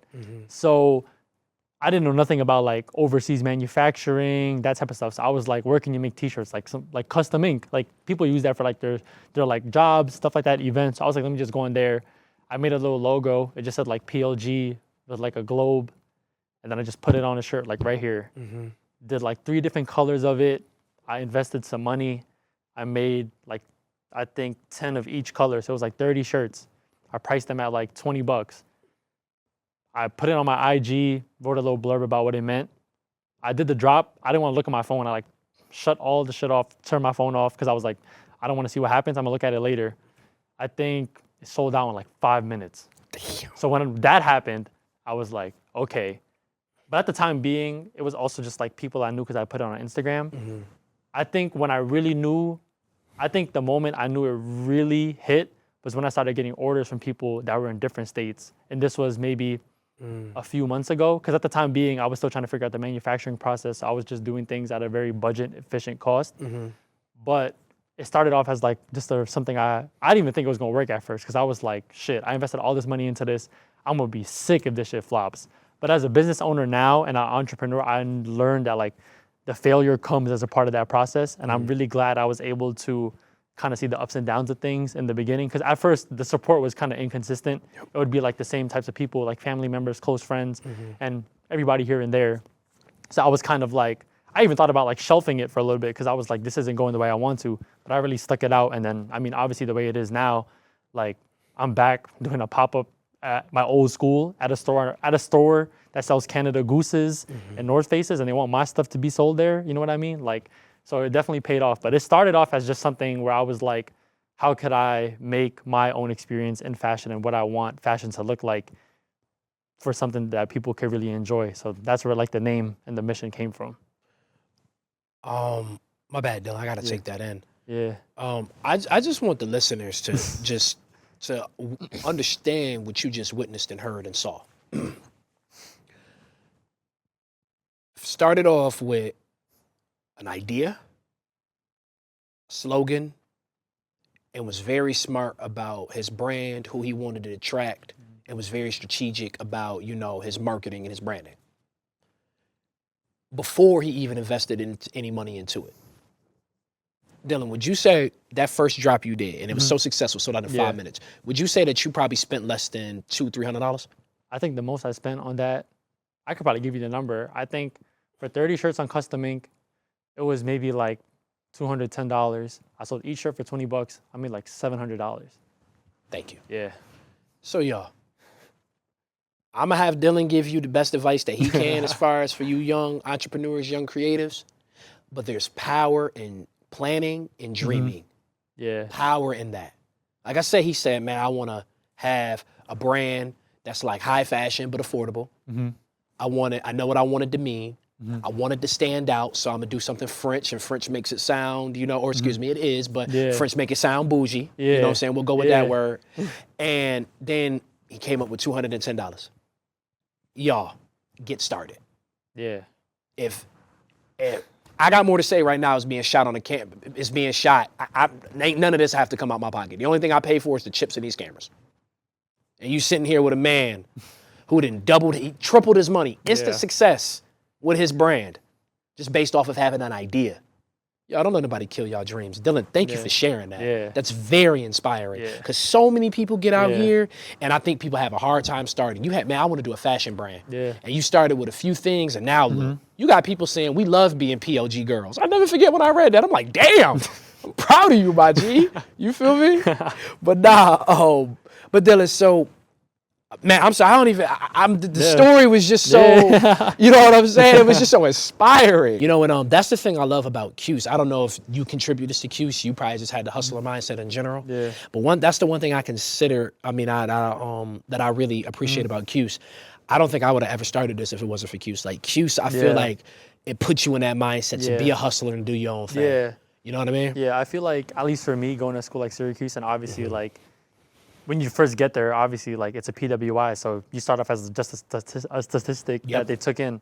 I knew for me, I wanted to do something that would not only resonate with me, but also leave an impact on the campus that I'll know will carry on even when I leave there. And I think something like obviously, I was able to do like a lot of extracurriculars, activities and stuff like that have left a mark on the campus for sure. But I knew something that wasn't through the school and like my own thing. That was something I really wanted to achieve while I was a student there. And even just seeing it now, I feel like Syracuse, I think because there's so many different types of people, and I wouldn't like to call it competitive, but at times it can feel like such a competitive place, especially when you're in a program with people that are trying to get to the same place as you are. I think Syracuse kind of influences you, as you said, to become a hustler or find a way for you to make a name for yourself, even if it's something so small. If you're able to kind of let people know you for what, like, not just because like, oh, you go to Syracuse, but oh, this is the person behind this, or like, oh, this person does this, or they're a part of this. I think like you've had a successful time being there, because I think a school like Syracuse really drives you to do that. Maybe for us it's different because we know the odds are kind of not in our favor when we get there, so maybe it pushes us a lot more. But even then, like, I feel like any student in Syracuse, like if you have that type of feeling, you'd probably want to do the same thing too. Yeah, because Cuse really pushes you to be, to me, for what it did for me, it pushed me to be an entrepreneur. It pushed me to think about new media. Hey, Cato, don't try to go sit up and go, you know what I'm saying, be on somebody's show. Do your own show. Do your own show. You know what I'm saying? That's the thing. I mean, shout out to Sean Brannigan. You know, shout out to Sean Brannigan. Yeah. Man, you know, I tell people this, man. No disrespect to Cato the First, because he has a family that love him, but Cato the First wasn't really there for me like that. And then, you know, my mom's grandfather passed away. So I never really kind of had like that grandpa figure. Sean Brannigan for me is that. I don't really tell him that because, you know, that's kind of a lot to say to somebody. But man, bro, Sean Brannigan. That dude, even if you just feeling real down about a business, man, he has the ability to just get your spirits right back up. And it's not like he's doing it because he has to. He really genuinely cares about that type of stuff. Sean, man, it's a different level of authenticity with him. Sean, we love you, player. Yes. For y'all at Syracuse who see this, if you haven't had a conversation with Sean Brannigan, do yourself a favor. Go find him. Yes, for sure. Yes. Don't defeat yourself. Treat yourself. Yes, and listen to my instruction, because when you don't listen to instruction, it will lead to your destruction. Go find Sean Brannigan. Yep, go find him. Go find him, for sure.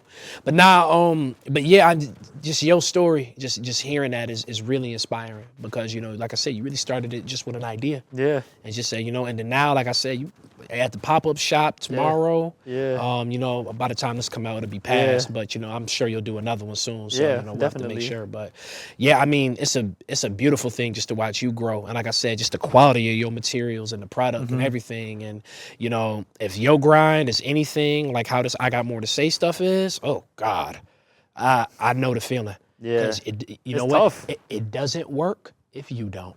Yeah, that's true. It doesn't work if you don't. Because, you know, when I got more to say, I do the editor's notes. And, you know, and shout out to my team. I have a great team. I love y'all. Y'all know who y'all are. But I got to do the editor's notes. I got to go and help set this stuff up. I got to go and, you know, pick the clips. I got to post the clips. I got to come up with the new ideas. I got to figure out different ways to be dope, be creative. I got to figure out different pockets to touch.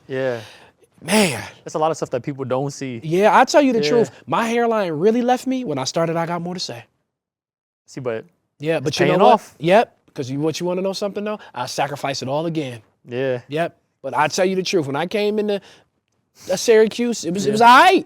But the minute I started doing I Got More to Say, it said, yeah, bro, bye. As the year was going. Yeah, it's just over with, man. You know what I'm saying? Syracuse, y'all owe me hair transplant surgery. Nah, I'm playing. I like being bald. But yeah, man. But nah, great story. So real quick, Dylan. Just because I don't know how much time you got. But what is? So excuse me. When did you start PLG? Let me ask. 2020, July. July 2020. Yeah. So you coming up on 4 years? Yeah, I am. So just being successful. Yeah. What would you say has overall been your greatest success as far as being a brand and a business owner in today's world where, you know, we see so many brands popping up where it's easier than ever, but you actually have something quality and something that's profitable. What has been, you know, like what has been like your best accomplishment? Okay, I would say there's two things. One of them is more so like on the reach side, and then I think the other one is more so just like personally. The reach side is like seeing rappers and basketball players email my PLG email to try to get my stuff. Really? Yeah, so Can you name any names? yeah, Anycia Okay. was wearing my pink sweatsuit. Karrahbooo has my green zip up. Immanuel Quickley has my black tracksuit. Obi Toppin has my black tracksuit that I came out with. Yeah, so just knowing I'm in those spaces has been a really big thing just because these are people I'm obviously familiar with. So like, and it's funny too because obviously they get a lot of shit sent to them, but They I'm reached seeing out. They reached They out. seeked you. They'll send their like manager, their stylist to reach out to me, and then in turn they'll wear it and I'll see it on their story. They'll wear it. Anycia was wearing it for a promo on Apple Music, so like even that, just her wearing it showed it to maybe millions of people. So even something like that, I think on the exposure side of it has been my biggest success. Obviously, I've been doing this for like coming up on 4 years, but I think really early on, I took a lot of time to really build the brand out first, which is why my following may not be as big as some other people that started even more recently, but I really wanted to make sure like the shit was the way I wanted it to be before I'm like bringing it out to everybody else. And then I would say on the more personal side, I think as a brand and a business owner, is knowing that you have something that resonates with people. When you get the same people buying your stuff, not even your friends, but like people I don't even know personally, keep coming back, will message me, when are you dropping something else? Or I really love this piece, like you should do something like this. When people are willing to talk to you not as an owner, but as a person, I think that's the biggest thing about owning a brand. When you're able to make it seem not like a business, but more so like a family of people. So when people buy stuff from me, like I don't like to call them my customers. I'll just like, when I handwrite all of my thank you cards, I'll say like, appreciate you for joining the PLG family. And then I'll like sign it off with my own name. So that way people feel like it isn't just a transaction, it's more so something of like a relationship or a connection. And I've had moments where I'm in the city, I see people wearing my stuff, they don't even know it's me behind the brand. And it's like a crazy moment because they're like, yeah, like I saw it online, like my friend told me about it, this, and that. So like I have those small moments too, which I think are like, show me I'm doing the right thing. Yeah. That's dope. Yeah. That's super dope. Man, I love hearing that. Yeah. That's fire. Yeah. It's crazy because like, Yeah.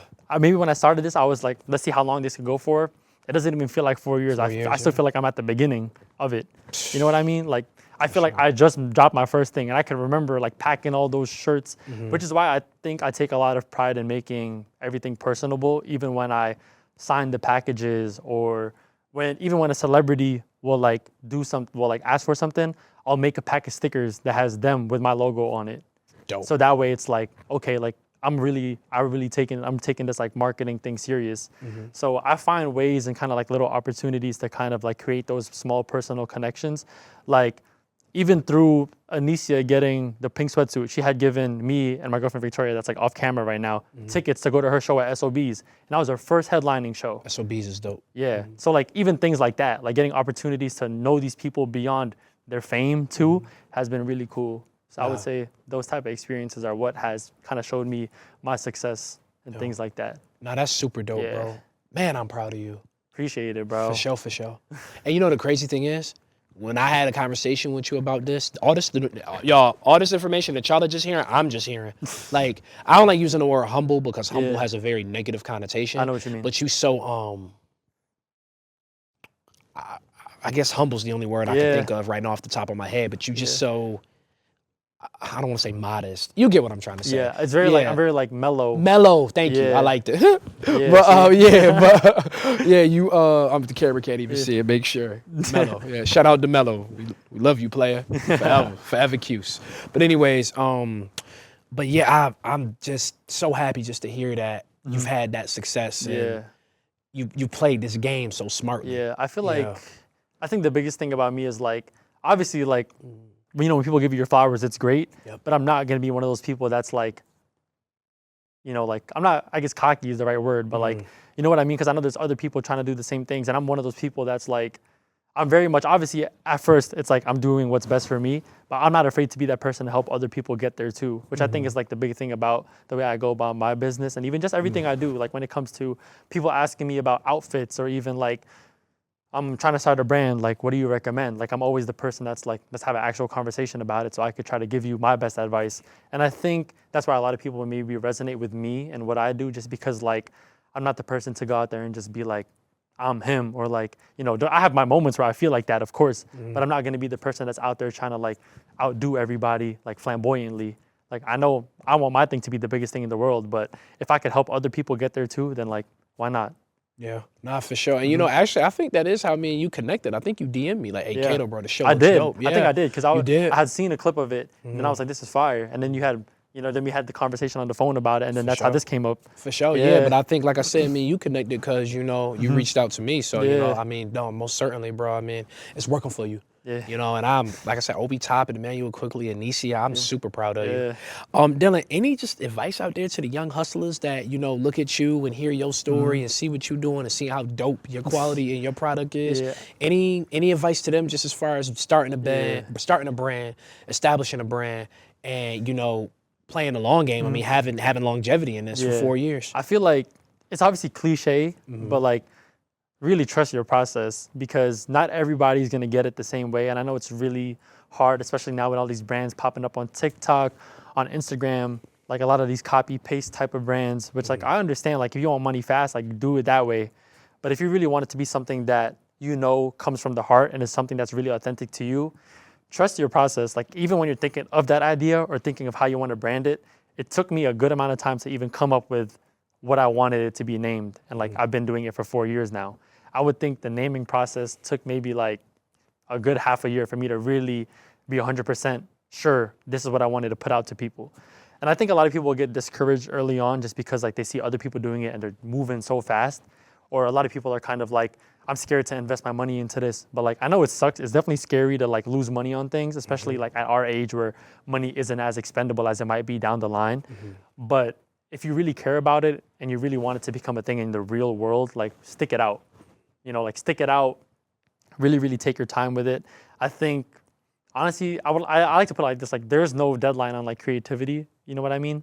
Like a lot of people think I can only do this because I'm in college right now. Like I have the time to do it. Like you could start a brand if you're 30, 35, 40, if you really wanted to, just because you want to. And I think a lot of people have to understand, like you have to really want it 100% first. And then from there, trust the process of making it happen. You're gonna fail along the way. I failed a lot of times doing this PLG stuff, and I've never let that kind of be the thing where I'm like, I'm just gonna hang it up. I'm just gonna toss it. I'm gonna trash this.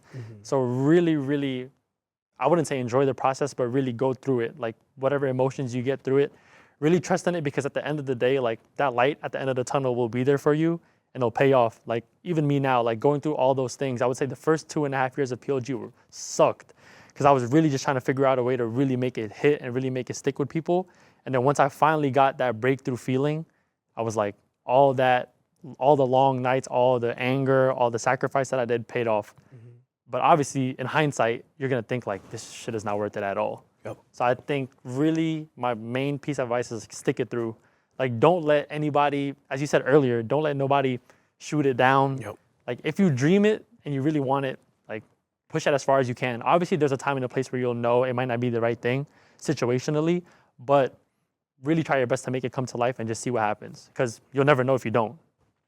That's dope. Yeah. Nah, yeah, shout out to you, man. And, you know, like when I started, I Got More to Say, I knew the one thing I told myself, and I hear Nipsey Hussle's voice in the back of my head all the time. Yeah. Don't quit. Yeah. Don't have it, you know, you ain't gonna have this ultimate poise that you had it all figured out. But the key determining factor, the bottom line, is that you don't quit. That's true. You know what I'm saying? And that's the key thing with me, because I be telling you the truth. There'd be some days where you just like, where I be having a clip and I'm like, well, this is gold. Yeah. This is gonna do numbers. This is gonna be the one that's gonna get seen. And then 2 likes. Yeah. And it'll happen. And it'll make you want to cry. I know. You'll be like, damn. Make you want to take it down. Oh all types of stuff. Yeah, all types of stuff. But you're right, man. Joel Embiid said this. You got to trust your process. You do. Yeah, and you know you gotta embrace it. You know you gotta embrace all the hard moments too. I remember one time, I ended up making the episode work, but when I did Dr. M's episode, I thought that we had lost majority of his episode, but we did lose about a good hour-long portion of his camera angle. But we pieced it together. We made it work. But I remember that night when I thought that we lost damn near everything. You was just about to. Bro, what? I promise you, if somebody would have looked at me the wrong way, I'd have been ready to go to jail. I was so tight. I know exactly what you mean. So tight. Yeah. Like, bro, I was hurt. Yeah. Like, man, bro, it make a grown man cry. Yeah. It make a grown man For cry. sure. Dylan, another thing I want to ask about you, because you're super mature. Super mature. You know what I mean? That's something I really commend about you.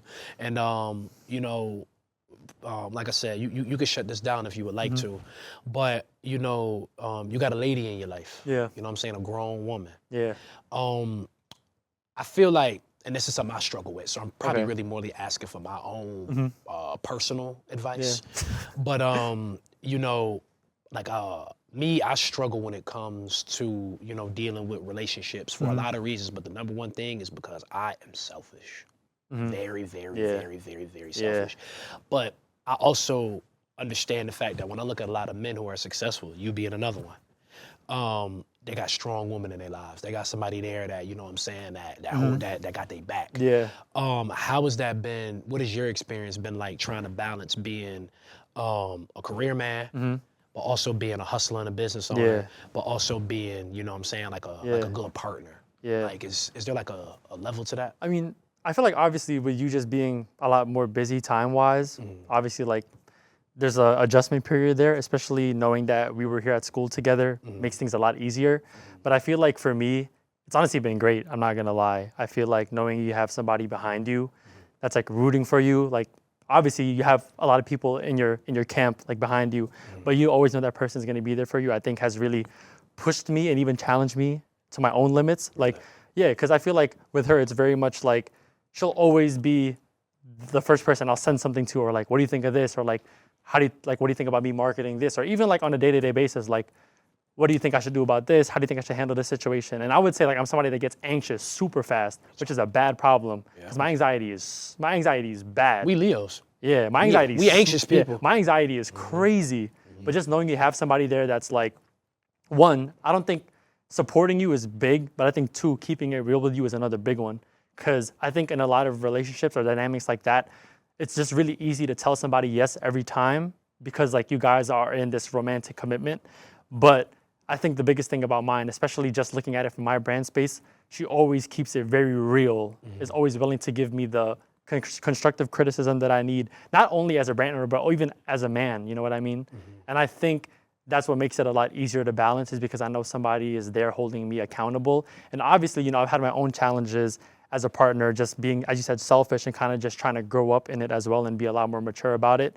But just knowing that that person is there with you throughout the process, no matter what step you're in, I think has been the biggest thing about trying to balance my life, but also balance that life all in one, which I think has made it a really, I would say like tremendous is the word, but I don't even think that like speaks to what I'm trying to say. But just for the sake of like you putting it into words, like tremendous, I would say. Yeah, for sure. Yeah. Because I think one of the key things that a lot of men, because like I talk to other like, you know, people who, you know, own businesses and have things, you know, like we got. And I think a key thing that I always hear is, man, stay away from the woman, bro. Don't be out here dating, bro. Be all about what it is that you want. A woman won't do nothing but distract you, this, that, and the third. And it's always real negative. Yeah, but you know like, what I mean? It doesn't have to be that way. Yeah. Like, I don't think it has to be that way, especially if, you know, like, a relationship is it's like a two-way street. And like, maybe I get why people say that just because like they really want you to focus on what you have going on. Man, but a woman can take your game to the next level. You know what I'm saying? For heterosexual relationships, a woman can take your game to the next level. But I feel like the stigma of like just focusing in on you, even like with my cousin, like she's a woman herself, and my aunt is always telling her like, don't worry about the boys right now. This and that, just focus on you. But obviously, there's like situations where that's the right thing and situations where it's the wrong thing. So I feel like if you're a business owner, you're just trying to hustle and get your own thing, like don't let that stop you from like exploring what's out there because you never know how that person can help elevate you and what you have going on. Obviously, that shouldn't be the root of why you guys get together, but through your love and through your relationship, like you'll see those things naturally come about. And I think that's what my experience has been. For sure. Yeah. Because, I mean, even when it came to I Got More to Say, it was a woman who matched my intensity and who I could call the day before, yo, I got an interview tomorrow, whatever. This only time the person is free. Could you come pull up, whatever. Her name is Imani. Shout out to Imani. Imani Racine. You know what I'm saying? Yeah. You see what I'm saying? Imani is the one who shot like the first 10 or 11 episodes of I Got More to Say. So, you know, and like I said, she would match my intensity. You know what I'm saying? I would call Imani literally 12 hours before, hey, I know, you know, can you come shoot this time? Yeah, let me go ahead and rent the stuff out right now. Yeah. Like, you know, it was her. You know what I'm saying? So, you know, I said all that to say this. Y'all, fellas out there, man, you got a good woman who want to be on your team, who really want to love and support you. Man, take it seriously. Grow the hell up. I think it's because, I think at least my biggest thing, I think the biggest thing I've learned in my relationship is like, you really, as a man, you really have to learn how to listen. Because I feel like the problem with a lot of people, especially in our age demographic, they're trying to be like the alpha. They're trying to be like the top of the food chain. Bullshit names. Which is like respectfully. Yeah, like respectfully. But at the same time too, like your whole life is not just going to be you trying to beat everybody out. Like you need, you know, a backbone, or you need something like that. You're a human. Yeah, you're a human at the end of the day. And I think that this is like a whole different conversation. But just like men in general, like if you're not really, I know people like to call it soft, but if you're not in touch with what you have going on internally, like you're just not living who you really, you're not living life the way you really should be, because you're not being yourself. And I think that's why a lot of men, especially when they're in like positions of like trying to start a business or even like a hustler mode or like an alpha mode, it's hard for them to kind of understand the importance of having a support system like that, or even just allowing yourself to be open to things romantically, is because they don't want to listen. And I think that's where the problem really lays, because that was a problem I had at first when I was in this relationship, because I just always thought I was right. And I think that's just always how I've always been. But it's taught me a lot about myself, a lot about my own nuances, my biases, how I'm ignorant in some spaces. And I think it's really elevated me not only as a lover, but also as a man and also as a business owner. It opens me up to a lot more perspective on a lot of things. And I think that's what's been the most beneficial part of it. For sure, man. You know what I'm saying? I tell you, man, the power of a woman, some in their womb. You know what I'm saying? It's some in their womb that guide you. It's some in their womb that it just know. It's like they know us better than we do. And when I say that, I don't even mean just in relationships. I mean, even some of my friends. Like I called up one of my homegirls, like, yo, this is well, Cato, I think you should do this. And I could tell you at least 10 times where I didn't listen. And it was right. And they was right every single time. That shit never failed. It's scary. It's scary. The power of a woman is real, y'all. For sure. But Dylan, real quick, we have made it to this point in the show. I'm excited for this part.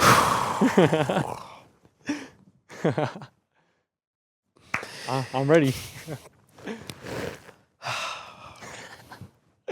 For those of y'all who may be new, here on I Got More to Say, we have our beloved segment called Put On or Put Out, where we rate hip-hop fashion, both past, present, and with the way some of y'all be dressing, sometimes future.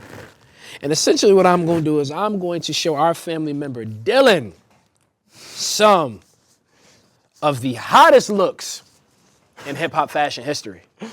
And if Dylan feels like the artist / figure / entertainer / whoever execute it, he's going to say put on. If he feels like that they missed with the fit, if they've had better days, he's going to say put out. I'm ready. Dylan, you ready? Yeah, I'm ready. Now, Dylan, we spoke about this man earlier off camera. It's a lot going on. And it's just a lot going on. And I know he was about mid-30s, maybe even early 40s with this fit. When he did this one? Yeah, because, he's taking very good care of himself. But how do we feel about Fabulous? Oh, this is, I'm not going to lie, like, this is a crazy outfit, but this is how half of New York dresses nowadays. I'm not trying to throw shade on anybody, but the Hellstar, the denim tiers, the Saint tiers, we need to shelf that. I don't know. I mean, the top is cool, like the little motorcycle. He lost me with them 666s, but I agree with you. Yeah, the 666 part is crazy. I'm seeing it says Resident Evil 2. Yeah, he lost me with that one, Fab. Like, I see the concept of the shirt, but the shirt is cool, like the long sleeve, like that's cool. all the jewelry, of course, like that's just fab. Yeah, fab. But everything fab else on the bottom is crazy. He has like the checkerboard denim, and they're elastic. They're not even like belt. So like that's like a PacSun type of thing. like this is stuff that like we was trying to buy in like when we was 15, 16, when they would have the buy one get one half off the denim. He got, I don't know what, these are like birds on his socks. It's like a checkerboard pair of socks. I think the problem with the checkerboard too is that the blue of the socks doesn't match the denim. So then it's just too much going on. And then he has the Dornbecker Vomeros on, which is that's a great shoe. It's for a great cause, like a children's hospital, but it just doesn't go with the outfit. I don't know, but it's very fabulous coated though. Like, so I mean, I don't know. This is for me. It's a put out. I just don't see myself wearing this. Okay. But I'm not surprised. It's fabulous though. Okay. In general, that's put out. Yeah. Okay. It's not really my cup of tea. Okay. I would say. So for my own personal standards, it's put out. But I know there's a lot of people out there that dress like this. So like all respect to them, but for me, it's just put out. I bet we could just go ahead and set that. Yeah. Go ahead, set that. Yeah, that one's just not for me. I bet I respect it. Yeah. All right, next up. I'm actually glad that this man has been, really popping his shit the last like few months, especially with the release of a fairly newer album. Definitely one of the early dudes that I looked to when it came to New York fashion, and has aged well when it comes to fashion. Okay. How we feel about French Montana? Oh, this is back in the day. That's French back in the day, Montana. French. I'm not gonna lie. This is how people are starting to dress now too. I'm not gonna lie. Like, maybe I'm biased because I'm from New York, but this is a put on. For sure. Yeah, for sure. He got the Pele. That's not even the regular Pele. Yeah. This is the Soda Club. Yeah. So this is the one that got the rhinestones and the pearls on it. With the trues? With the true. Back then? See, and he got the trues with the white stitching. Not the ones he's making sure you see it. And he got the Phillies fitted, which is like in New York, that's like a popular. People like to rock that a little bit. I wish I knew what color it was on the bottom, but sure. hopefully it's gray. I would hope. Of and then he got. I'm sorry. I think French is past the Black Nasty. I think French from the Bronx, he know better than that. Yeah, and then he got the Rolls Royce in the back. So if you put it all together, just color wise, he got the red, right? And the accent on the trues is red too. Yeah. So, yeah. French got that on. Yeah, this is a put on. I don't even got to think about it twice. Yeah, that's put on. And that's the thing I like about French. French, when that came to me kind of getting into like designer fashion, French was one of the people I looked to for that. Yeah. And he always, he always knew how to put it together. He always knew how to put it together. But then at the same time too, even like young French could do all the streetwear. Like when we talk about real fashion icons in hip hop, we need to start giving French a lot more especially credit. Like New York wise. Yes. He really put a lot of people onto a lot of things. And I think a lot of people don't like to give him credit because he's French Montana. But he deserves a lot. The Coke Boy era, like that, like when he was doing, when his mixtapes were only on Dat Piff and Spinrilla, like that time of French Montana was like different. Yeah, French had the game on lock with all them DVDs and stuff he was doing. Yeah, and I'm glad that, French really been getting into the media and been talking about what he did for this game because a lot of people overlook what French was able to do. I mean, even working with Harry Fraud early in his career, Harry Fraud is a mainstay in, production. I mean, so I definitely got to give French his credit. When it comes to this fly stuff, French deserves a lot more conversation. Exactly. He deserves a lot more. What'd you say? He deserves a lot more like conversation about him being in that space. From the streetwear to the designer, few people have aged as gracefully as French has with this fashion stuff. So definitely huge shout out to French Montana. Next up, like I said before, this man single-handedly cancel culture. How you feel about Ye? What does he got on in here? I'm not gonna lie, like I wouldn't wear this myself, but just knowing what time this came from, because I could see the shoes. These are the Yeezy 1, the Grammy sample. This is like 2009, 2010-ish, I believe. For the time being, it's put on. He got I'm sure this is a Montclair vest, I'm sure. He has a Montclair vest. He has the long Bape t-shirt. Obviously at the time being like, Bape was kind of... For sure. Bape was like the thing around that time. The khakis, it could have been different, but at the time being like khakis were pretty much, you could wear them with anything. So me personally, I wouldn't wear this, but just knowing the time period and knowing like the stage he was on to put this type of outfit on, I would say it's a put on. Put on like, for sure. I think you could wear that now. No, there's no way. You don't think so? I mean, you probably could. The shirt probably just won't be as long, but like you could definitely wear this now. For sure. Yeah. And he did this at like an award show. People were coming in suits and all types of stuff. Like he came in with a Montclair bubble vest and a Bape t-shirt. Yeah, he always been himself. Yeah. Gotta give him His credit. own shoes on, so yeah. Put on for Ye. I give him a credit for that one. Shout out Ye. Next up, this might be one of the flyest dudes ever. Definitely one of the flyest dudes ever. And this is definitely one of the more interesting fits I've ever seen him wear. And we are very proud of him for what he's doing with Louis V. How we feel about Pharrell Williams. Oh, I don't know about this, man. Shoot. I mean, Pharrell has always had interesting outfits, but so he got like the long, like grandma cardigan. My thing is like,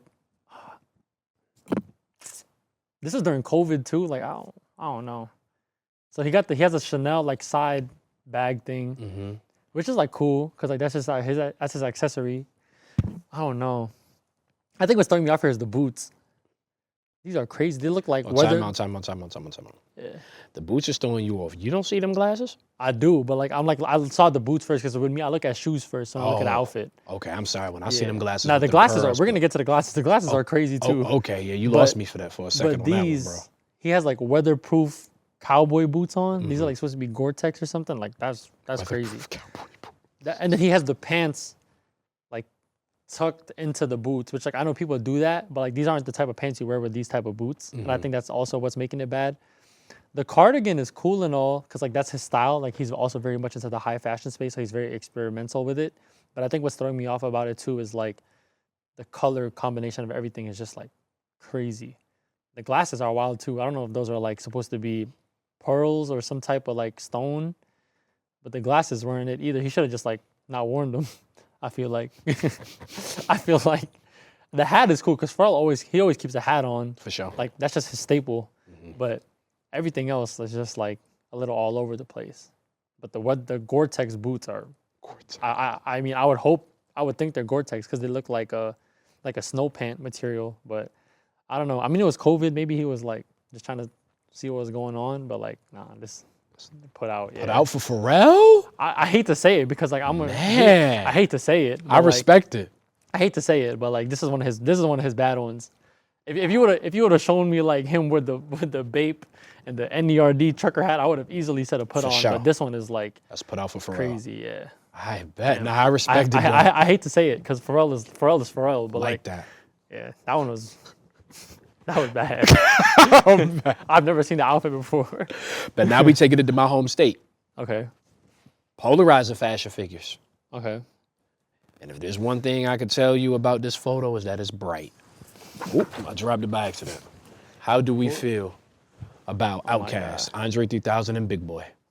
I'm not gonna lie though, like, but I feel like that fit them. You know what I mean? For sure. Like their style of music, their personality. Just being out there. I'm not gonna lie, 3 Stacks fit in this like low key. Like if you really think about it, like it isn't as bad as people might make it seem. I think. And I'm not sure if this was when he was wearing the orange dunks. You know what picture I'm talking about, right? Right. But if he was, then this whole fit put together, I think would be really, really good. I don't know. I think I guess it's supposed to be like big shorts or something like that. Yeah. But Sherpa okay. shorts. I don't know. Yeah. Furry shorts. Yeah, performing in Sherpa shorts on an outside venue is crazy. It looks like they're outside. I don't know if they are, but like, I'm not gonna lie. Like I would say, just thinking for the time and just knowing the type of artist they are, here's what I would do with this. I would definitely wear a shirt like this, but I would change the bottom. Okay. I think. But damn, it is really bright though. It's bright. It is really bright. But I'm not gonna lie, like I feel like it could have been a lot worse than what they have on right now. And I think with 3 Stacks wearing the khaki button up and then he has like the overalls over it. Crazy. Yeah. I feel like it would have been, if he would have just went shirtless without the shirt under, maybe it would have looked better. But then again, he has the green bucket hat. I don't know. This one's honestly kind of tough for me a little bit. Yeah. It's because I see what they were trying to do. And I think as somebody that loves fashion, I'll cut you a little bit more slack if I understand what you're trying to put together. For sure. And also just knowing their personality and their style of like rap and also like how they marketed themselves. Like I could see why this could be a put on.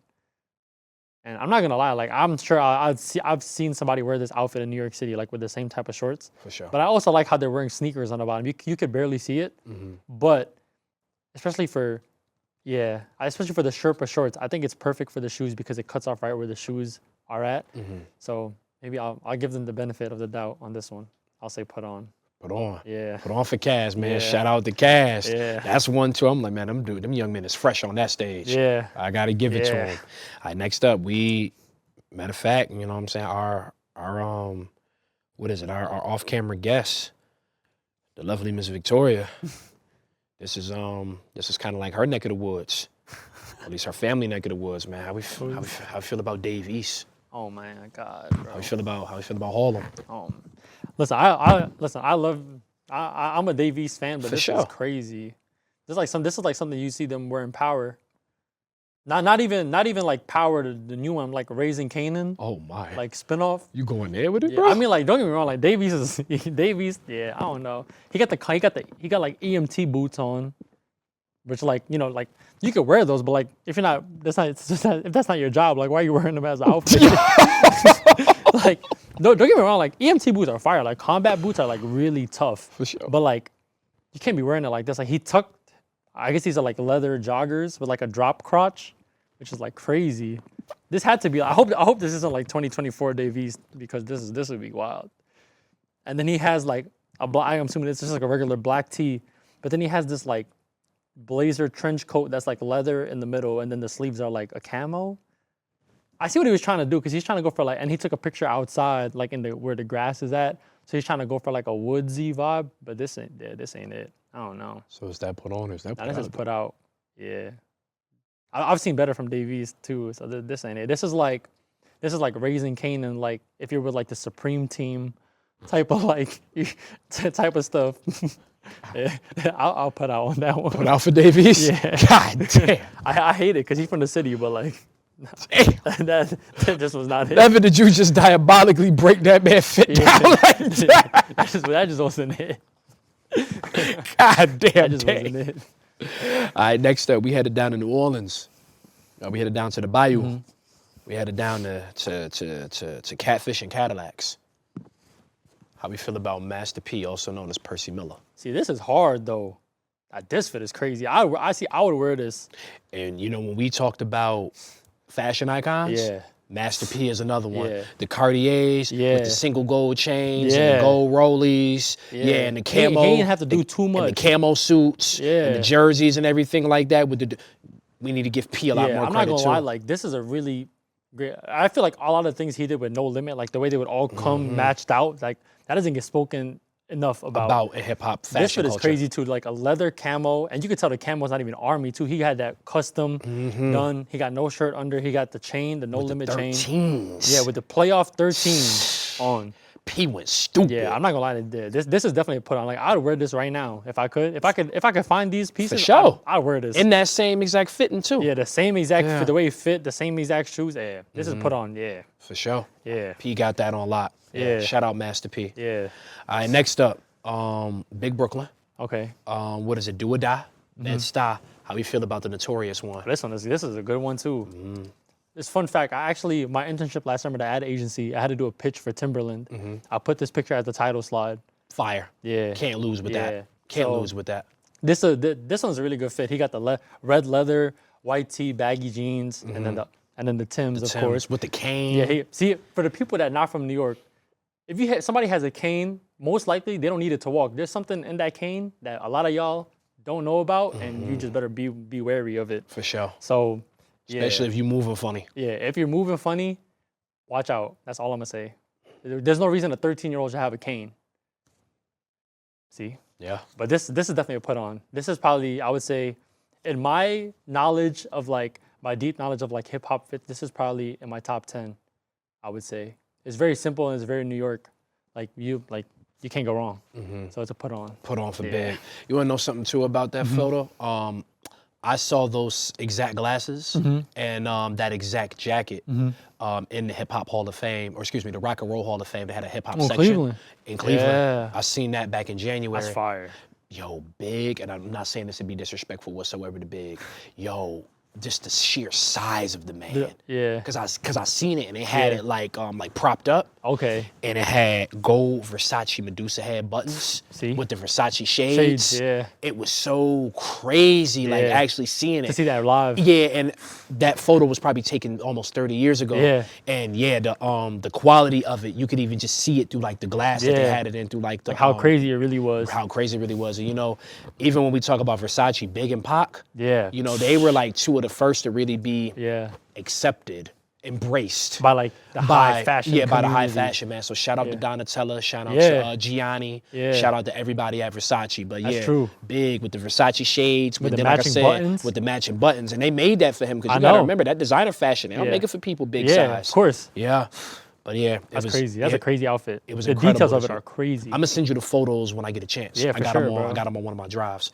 But next up, we in Brooklyn again. Okay. We in Brooklyn again. This is another one of the more polarizing figures in hip hop fashion history. Man, how we feel about Busta Rhymes and the cinnamon bun vest to match the shoes? It's crazy because I remember watching this BET Awards live because I was trying to see all the ciphers they was doing, but. I'm not gonna lie, like this would have been better, I think, without the vest. Okay. Like, if he would have just went white tee, baggy pants, and then the shoes on the bottom. I see what he was trying to do. He was trying to match the vest with the shoes. It's not the worst fit I've seen. There's something about that texture that I the can't texture of the vest is what's really throwing me off because it could have just been. I think the cut of it too. It's like cut with like the V on it. I don't know. I get it's the BET Awards, but like, damn, yeah. Because everything else is simple. The T-shirt, he got like one or two chains on, a watch, a ring. He got shades. That would have been fine with just a white shirt. But the vest is throwing me off. So I'm going to have to put out this. Yeah. Put out for Buzz? I mean, it's not the worst fit I've seen. Yeah. Especially like, you know, from what like the other ones you showed me. This isn't a bad fit at all, I would say. But the vest is just throwing me off like crazy. I just can't. I think it's supposed to be like a dragon or some type of thing.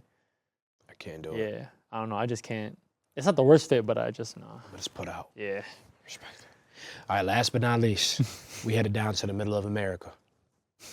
The middle of America. I spoke about this man twice before. A legend in the game. Congratulations to him and Ashanti. How we feel about Nelly? I'm not gonna lie, like. This is a for the people that wouldn't understand the sports reference behind this picture. I think it would be hard for them to say put on, but for me, I think it's easily for me a put on. Put on, for just sure. Because obviously, for those who don't know, Nelly's from St. Louis, right? He got the St. Louis Rams hat. You could even see under he has like a bandana with the stripe. He got the leather custom jersey with the pants set. And he got the gold 97s on. I never even knew they made them. Yeah. The gold medal 90. He got the St. Louis Rams chain. And I think a lot of people don't know. Marshall Faulk used to wear 97 cleats. I did not know that. He had a game where he wore a pair of 97 cleats. If I'm not wrong, somebody in the Rams did. If it wasn't him, then I'm not sure who. Might have been Kurt Warner or Torrey One Holt. of them. Yeah, one of them. Isaac Bruce. Yeah, one of them definitely wore 97 cleats. And I could see the vision there. A lot of people probably just like he put it together because it was gold. Yep. But culturally speaking, if you know why he put it all together, then like, yeah, this is definitely a put on though. This is a really good, I'm not gonna lie, it's a really good outfit. Oh yeah. The pants is crazy too, to match his jersey, all leather. Yeah. Now they got that on. Yeah, this is a put on. For sure, he went crazy. He's just missing the Band-Aid, but that's it. The Band-Aid? Nah, for sure, this one is blank. Well, Dylan, man, I appreciate you so much for coming through and doing the show. Yeah, I ain't gonna lie, I appreciate you, bro. Davey. No, because my thing is like, you could wear boots and all, but like, there's different levels to combat boots, you know what I mean? Yeah. And I think the reason why I was able to point it out is because Victoria is an EMT, and she had boots that look like that. And they're super tough, but like you can't wear them with that though.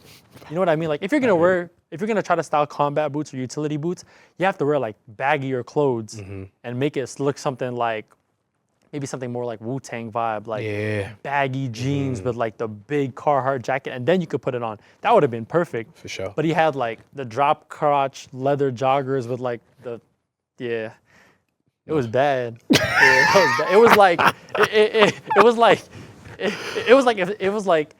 if they was to do paid in full on Tubi, kind of like that. That's how I look at it. Yeah, like you know how they were dressing in paid in full, right? If they were to put that on Tubi and do like a remake, For sure. like that outfit would probably be in there. Yeah. I bet. Well, nah, Dylan, man, thank you so much for coming on the show. I really appreciate it. A couple last minute things though before I let you go. First and foremost, Dylan, we're gonna kind of make this like a speed round. Okay. First thing I want to ask. One thing about you, you don't wear a lot of designer. Yeah, I don't. You don't wear a lot of designer. And to me, you are one of the flyest, best dressed people I know. What is your true opinion on designer clothing? I think it really depends what you're trying to buy. So, okay. I feel like for me, when it comes to designer clothing or at least designer brands, I like to look more at like the leather stuff, like wallets or belts or even the shoes, because I know that stuff is timeless. Like that stuff will last like 20, 30 years. Yep. Especially just knowing the price tag when it comes to designer stuff. Like you really have to make sure it's worth the investment. But if you're buying like t-shirts or hoodies and stuff like that, that's not really my speed, just because I know how much it costs to make that type of stuff. And maybe me being a brand owner kind of opened me up to like knowing how much it makes to cost those type of things. But even in general, I'm not really inclined to the designer side of fashion, just because I also know how they exploit a lot of groups of people, whether it's like on the labor side or the model side or even just culturally. So it isn't really my cup of tea, which is why I'm also really picky about which ones I kind of like to dabble into a little bit. So yeah, I'm not really the biggest fan. Obviously there's items I like, things I would want to get for sure, like individually, but that isn't like my first go-to if I'm like going to shop. For sure. Yeah. Okay. Do you need designer to be fresh? No. Okay.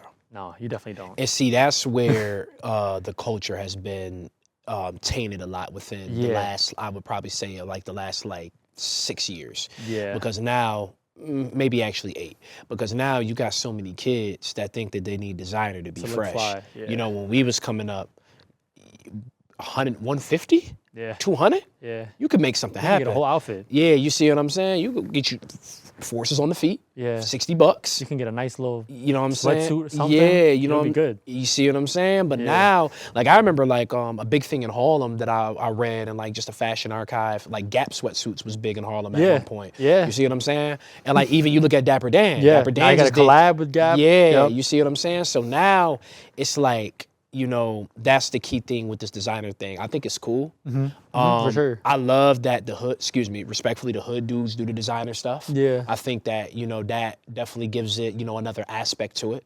I think that they wear it in a unique way. Like when I look at the Pop Smokes, rest in peace to the Woo. Yeah. I mean, I don't say Woo disrespectfully, but that's just his name. But yeah, rest in peace to Pop Smoke, Chef G, Free Chef G. Yeah. When I look at Sleepy, when I look at Dusty LaCane, Free Dusty. Yeah. When I look at like the way like a lot of the dudes in New York, but especially Brooklyn and Queens was wearing a designer. They really. Yeah, you know what I'm saying? They really did their thing with it. You know, like when that designer wave took over, Choo Choo G's is another one. I got to give him his credit.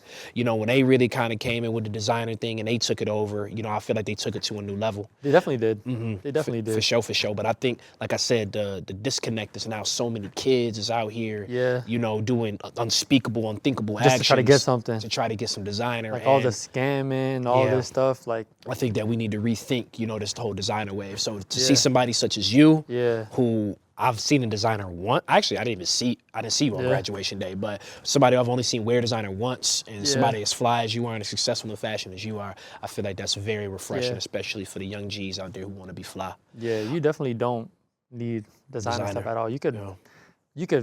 I like to thrift a lot. You could do that and put an outfit together, and you'll spend $10. For sure. You'll look just as fly as the person wearing Gucci. For sure. You'll never know. Yeah, I'm with you on that one. I think some of the things I don't like about designer too, I like the way Dapper Dan did his prints. Yeah, and maybe I'm a little bit biased, but when I be seeing, like I'm gonna show you a photo off camera. When I be seeing some, like no disrespect to any of the designer brands, but like Burberry. Yeah, Burberry. Yeah. People take that plaid. Yeah, the and go baby too far shower with fit. It. Yeah. Yes, exactly. And put it on everything. And go too far with it. Yeah. Yeah, and I feel like if you're gonna wear designer, understand it. Yeah, I think the biggest thing I think the biggest thing about me, if I was to look into designer, I like quiet luxury. I don't know if that's a term a lot of people are familiar with, but things that are very subtle, but things you know that are like gonna last you the test of time and are high quality.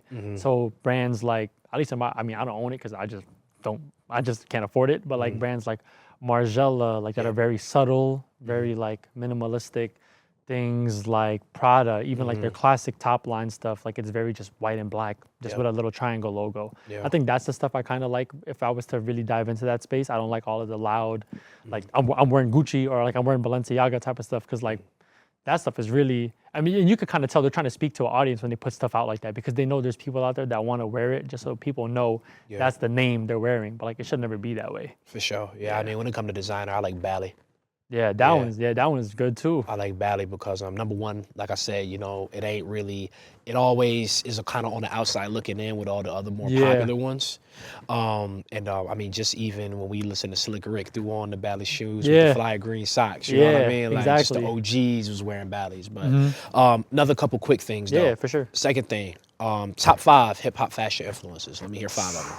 I know it's hard. I might be biased because I'm from New York, but 50 Cent just off of I know this is in no order, but 50 Cent just off of the fact he was able to pull off the bulletproof with the baggy shorts, so that's one. 2, I would say I'm a very big Wu-Tang fashion person because they were very much into like, you know, they had their own thing going, like Wu wear, they wore a lot of workwear, like Carhartt, that type of thing, and I think that's like kind of I like the bagginess of what they wear and also just the utility of it. It's very much like year-round. You have to put Kanye up there. I feel like you can't leave him out. As much as people want to try to cancel him, he fly. His impact and influence on a lot of things that a lot of people don't even know. Yep. He has to be up there. Let's see. Sports jersey wise, Cameron is a really big one. Even you can include the Dipset in there too. Just like as a whole, especially for me being a big sports person, they really made wearing jerseys and stuff like that fly. Yeah. And like putting it together, matching the fitteds with the shoes and the jerseys. Highly influential. And dang, 5th one. You gonna go Dap? I could. I'm trying to think like outside because I gave you 4 music people. I'm trying to give you a good like fashion one. Damn, this is hard. It's a hard question. For sure, I had to ask before we end off. I couldn't let you get out of here too easy. It's a hard question. I feel like, damn. I feel like taking Dapper Dan is the easy way out. Just because I know like he is definitely up there for sure. For sure. But obviously a lot of the work he did was way before my time. Like obviously, but I would say, dang. Honestly, I'm just gonna. It's another cop out, but I would say Virgil, to be honest. For sure. Just because of the way he was able to kind of revolutionize what Louis Vuitton looks like now. He brought hip hop, he helped bring hip hop to designer fashion. And then even what he did with Nike, like deconstructing some of the shoes that people thought would never be touched. I think a lot of people just thought of it as like, oh, he's just putting a zip tie on a shoe. But like if you really look into the craft of what he did, like tearing Jordan 1s apart, putting some parts of the shoe inside out, even like the stuff he's done with other brands along the way. And I think the biggest thing about him too is like, I know there was the whole thing where he only donated X amount of money. Yeah, which was like, he shouldn't have done that. Yeah. But I think the biggest thing I like about him is that he left people a lot of free game. Like he has that website, Free Game, where he basically walks you through every step of building a brand through his own eyes and his own process. Yeah. So I think that was a really big thing that he did. He left that for everybody, knowing he was about to pass, and he left that for everybody to just kind of have. So I think that's why I kind of put him up there too. For sure. Also too, Virgil also wrote, made a very affordable book about how to be creative and do a brand. I think it's called Insert Complicated Title Here. And it's when he went to the Harvard Business School and did a presentation. So for all the young designers or just anybody out there who wants to establish a brand, I think you can get it. It's a soft cover book. It's an easy read. You sit down with it for about an hour or two. You probably can finish it. You can probably find it on like Amazon for cheap. Amazon probably for $2, $3, $4. You probably can find a beat up version. And it's called Insert Complicated Title Here by Virgil. Left us with a $10 book. So for everybody who was getting at him about a $50 check, go pick up the book. He left you a lot of game. For sure. Top 5 fashion influences from sports. Sports? Yeah. AI. Yep. AI. I'm gonna get really specific here though. Okay. AI. 1992 Olympic Michael Jordan, when he was wearing the matching suits in Barcelona. Shoot. Atlanta Falcons Deion Sanders. Yep. With the diamond turfs. Yep. Or even the pre-draft photo. Even the pre-draft photo. With all the gold. Dang. It's okay, that's 3. Got a few more. I know, this is tough. It's tough. It's hard. So I gave you AI. I gave you 92 Jordan. Yep. I gave you ATL, Deion Sanders. Yep. There's too many athletes out there. I'm trying to think. I think a lot of people sleep on Bo Jackson. For sure. Like the way he was dressed when he was playing baseball. Yeah. I'll put him up there for me. And then I say number 5. Dang. Who's number 5? Number 5.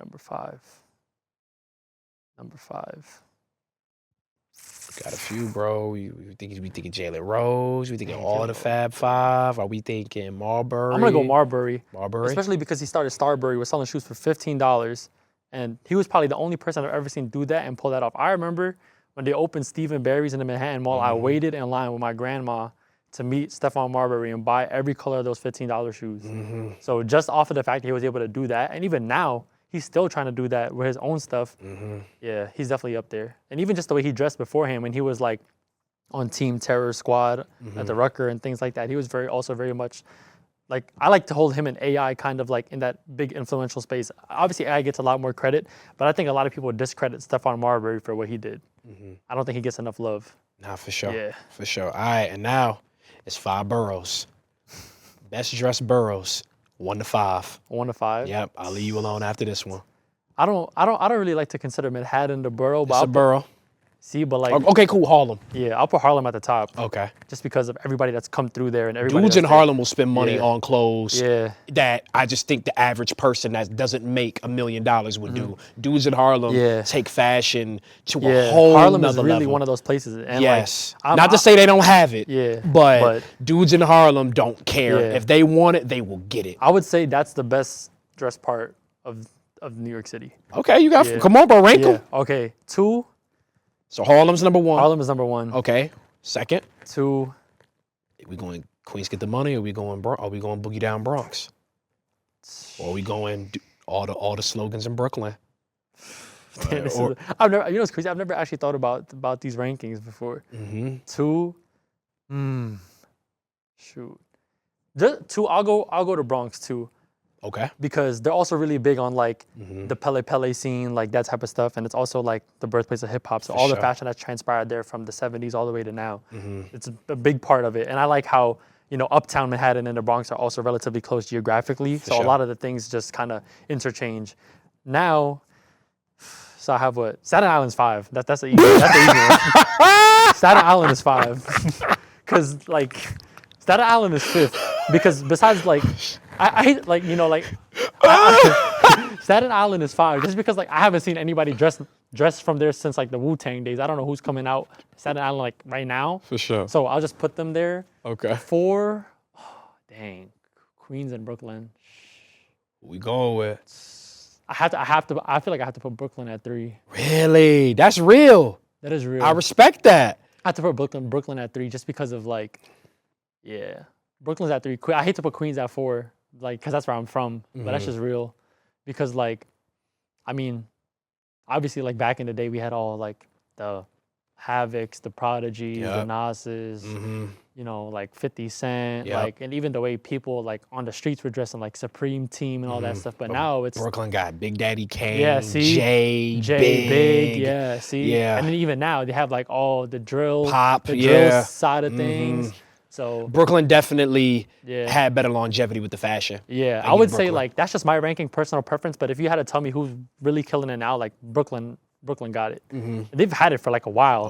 Since the whole designer wave kind of came through the drill scene, like they've been really top notch with like what they've been putting on. For sure. So that's I hate to put Queens at 4, but like that's just reasonable. I hear you, but Staten Island is definitely 5th. Yeah, it's like the space between 4 and 5 is big too. Like I would say. I'm not trying to hate on nobody from Staten Island either, but like that's just how I feel. Bet. Well, Dylan, once again, thank you so much for taking the time to come on the show. Appreciate you having me, bro. Nah, no problem at all, man. I salute you for everything that you're doing. Make sure that y'all go and support this PLG. All the links will be in the bio, so make sure that y'all go and make sure that y'all go and support a real one. Dylan, anything else left that you have to say, my guy? Nah, nothing really, bro. Really happy we're able to make this happen after a good amount of time of trying to figure it out and make it work. But appreciate you for having me, bro. It's been great. For sure. Dylan, thank you so much for coming up. This is Dylan Antigua. I'm Timothy Cato III, and as always, I got more to say.